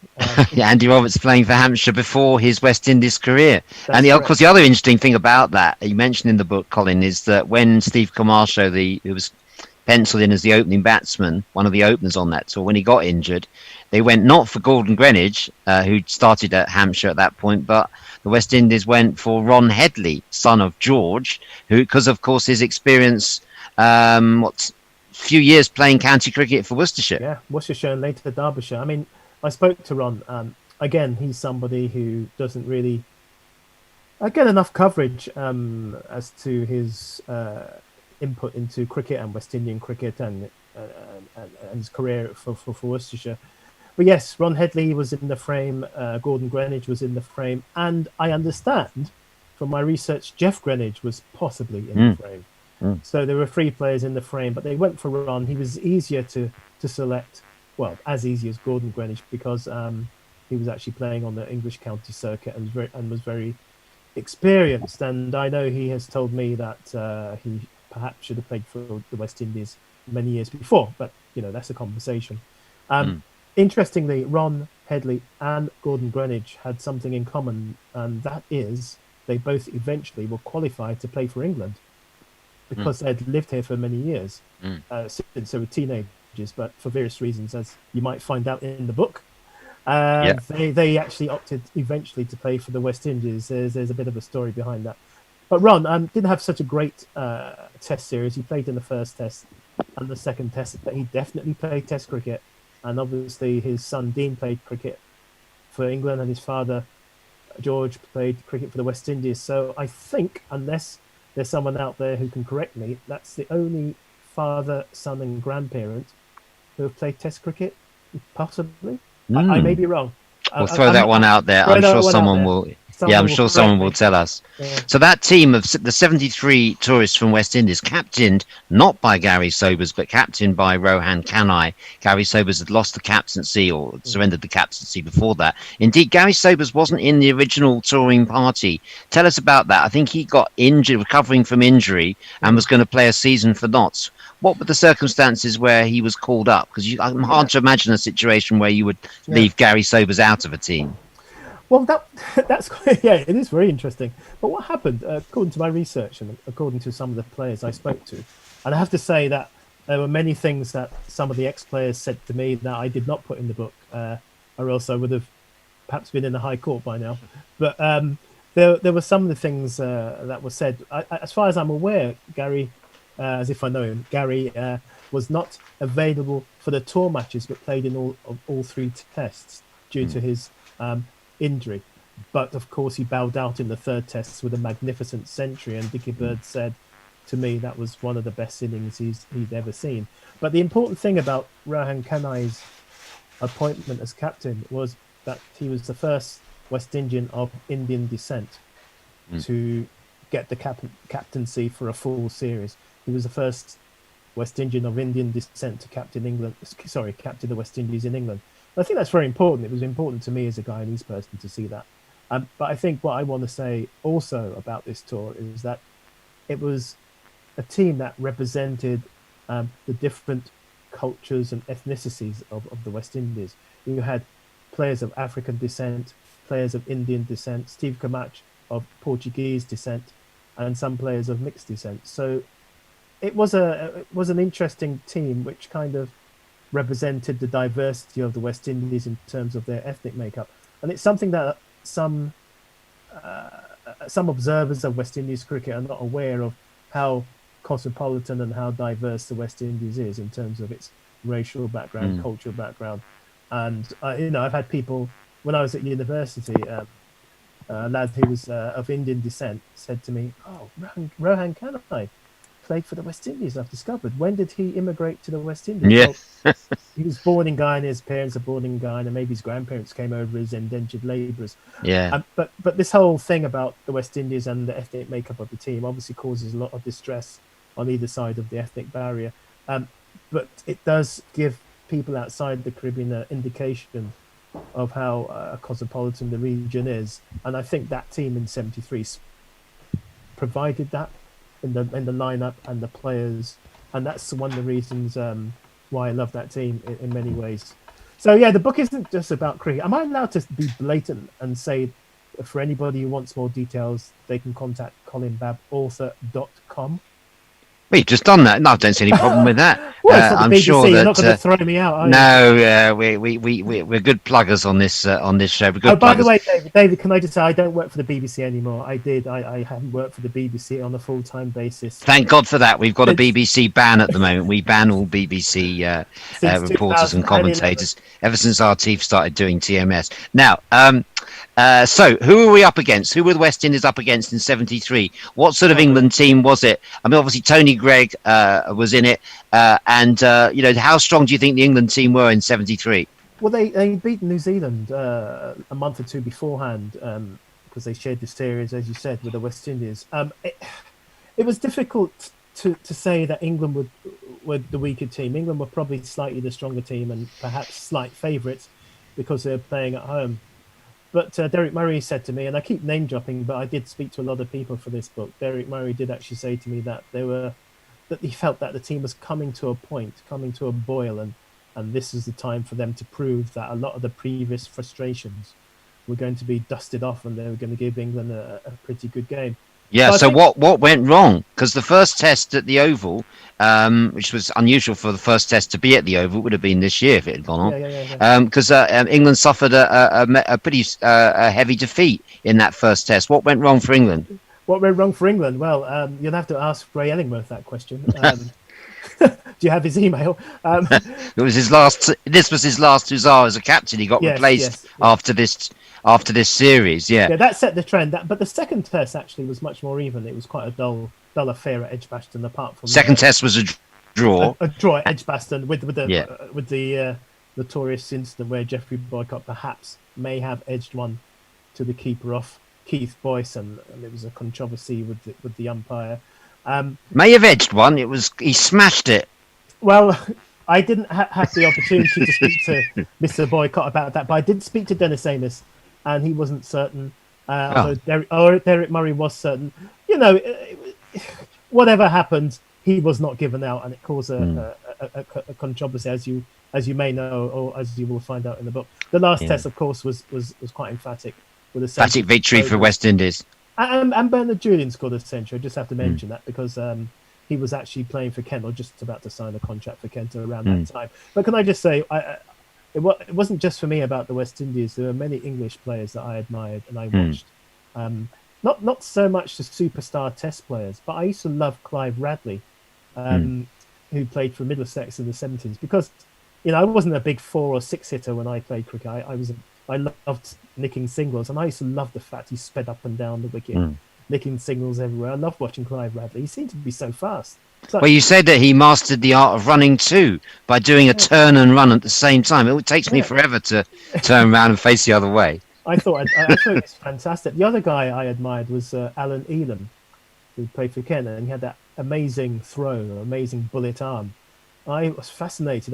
He was the first fielder I really, really got into watching, just simply because of his fielding skills. And also watching Kent was really weird for me in the 70s because I distinctly remember there was a massive tree on the pitch. Yes. And I thought, as a young boy watching that, I thought that was really, really quite strange. So there are all these kind of weird memories in the 70s that I write about in the book. And it's not just about cricket. I talk about the Leeds United team of the 70s. Oh, yes. So, this is... so you must be delighted to see Leeds United back in the back in the top division, because in '73 that would have been the golden era of Don Revie and all that lot. Yeah, not a great year for Leeds because they lost the cup final to Sunderland, which I write about in great detail as one of the most amazing cup finals of FA Cup history. Used to be able to name the Leeds team: Sprague, Reaney, Madeley, Bremner, Hunter, Lorimer, Gray, Clark, Jones. Oh, missed out a couple. Charlton, Jack Charlton. Eddie Gray maybe. Yeah. Eddie Gray. David Harvey perhaps instead of Gary Sprague. You also talk a lot about Clyde Best, the first black player to really make a mark in the first division for West Ham. Yes. What was the significance of Clyde Best? Well, Clyde Best was very important to me because he was the first black footballer I remember seeing in the 70s playing regularly on television. But I found out when I interviewed him that he was a big cricket fan. Yeah. His dad was from Barbados and was a friend of Everton Weekes. So yeah, he said he was quite a decent player when he was a young boy, and actually was weighing up going into cricket or football at one point. So it's quite interesting talking to him. And the '73 series was very important to him. He was living in London playing for West Ham, and as he says in the book, the West Indian team was important to him in terms of giving him the impetus to become a footballer, a black footballer in Britain. So there's all sorts of stuff. Cricket is what underpins the book, but there's all sorts of things going on with football, politics, Eurovision Song Contest, Miss World contests, and there's a little bit on Cliff Richard, his career around that time, Leeds United, Sunderland. There's a bit going on. There's a bit going on, and also Sacha Distel. I don't know whether anybody remembers Sacha Distel. Yeah, you said you described him as the only Frenchman on British television at the time. Yeah, I mean, I write about that because television was very important to me and how it pulled me into cricket. And I write about how Sacha Distel, I was fascinated by this French Gallic crooner who was very romantic and had all the women falling at his feet. And yeah, he was a very interesting character for me. And also any black person who appeared on television, which is a rarity, like the lady in Star Trek, or, who else? Johnny Quango, the wrestler, Shirley Bassey, who was mixed race. My mother loved Shirley Bassey. So yeah, you said there was a big fuss in the household every time a black face appeared on TV. It would be kind of, everyone would call each other.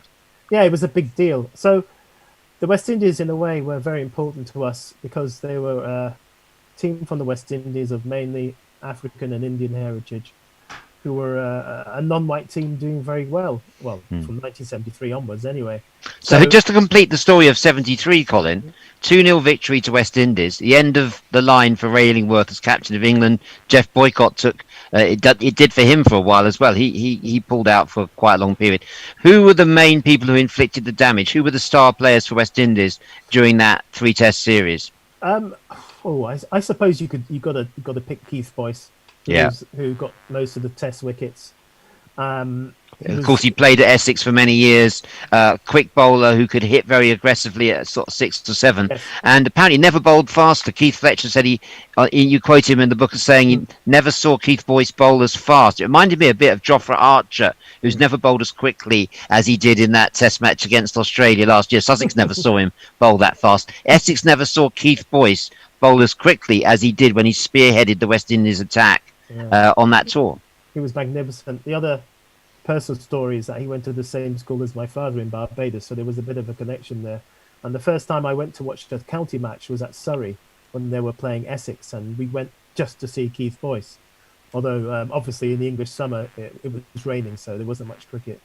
But Keith Boyce, of course, yes, he was a magnificent player and great in the field as well. I wouldn't describe him as a fast bowler. I would say he was fast and medium.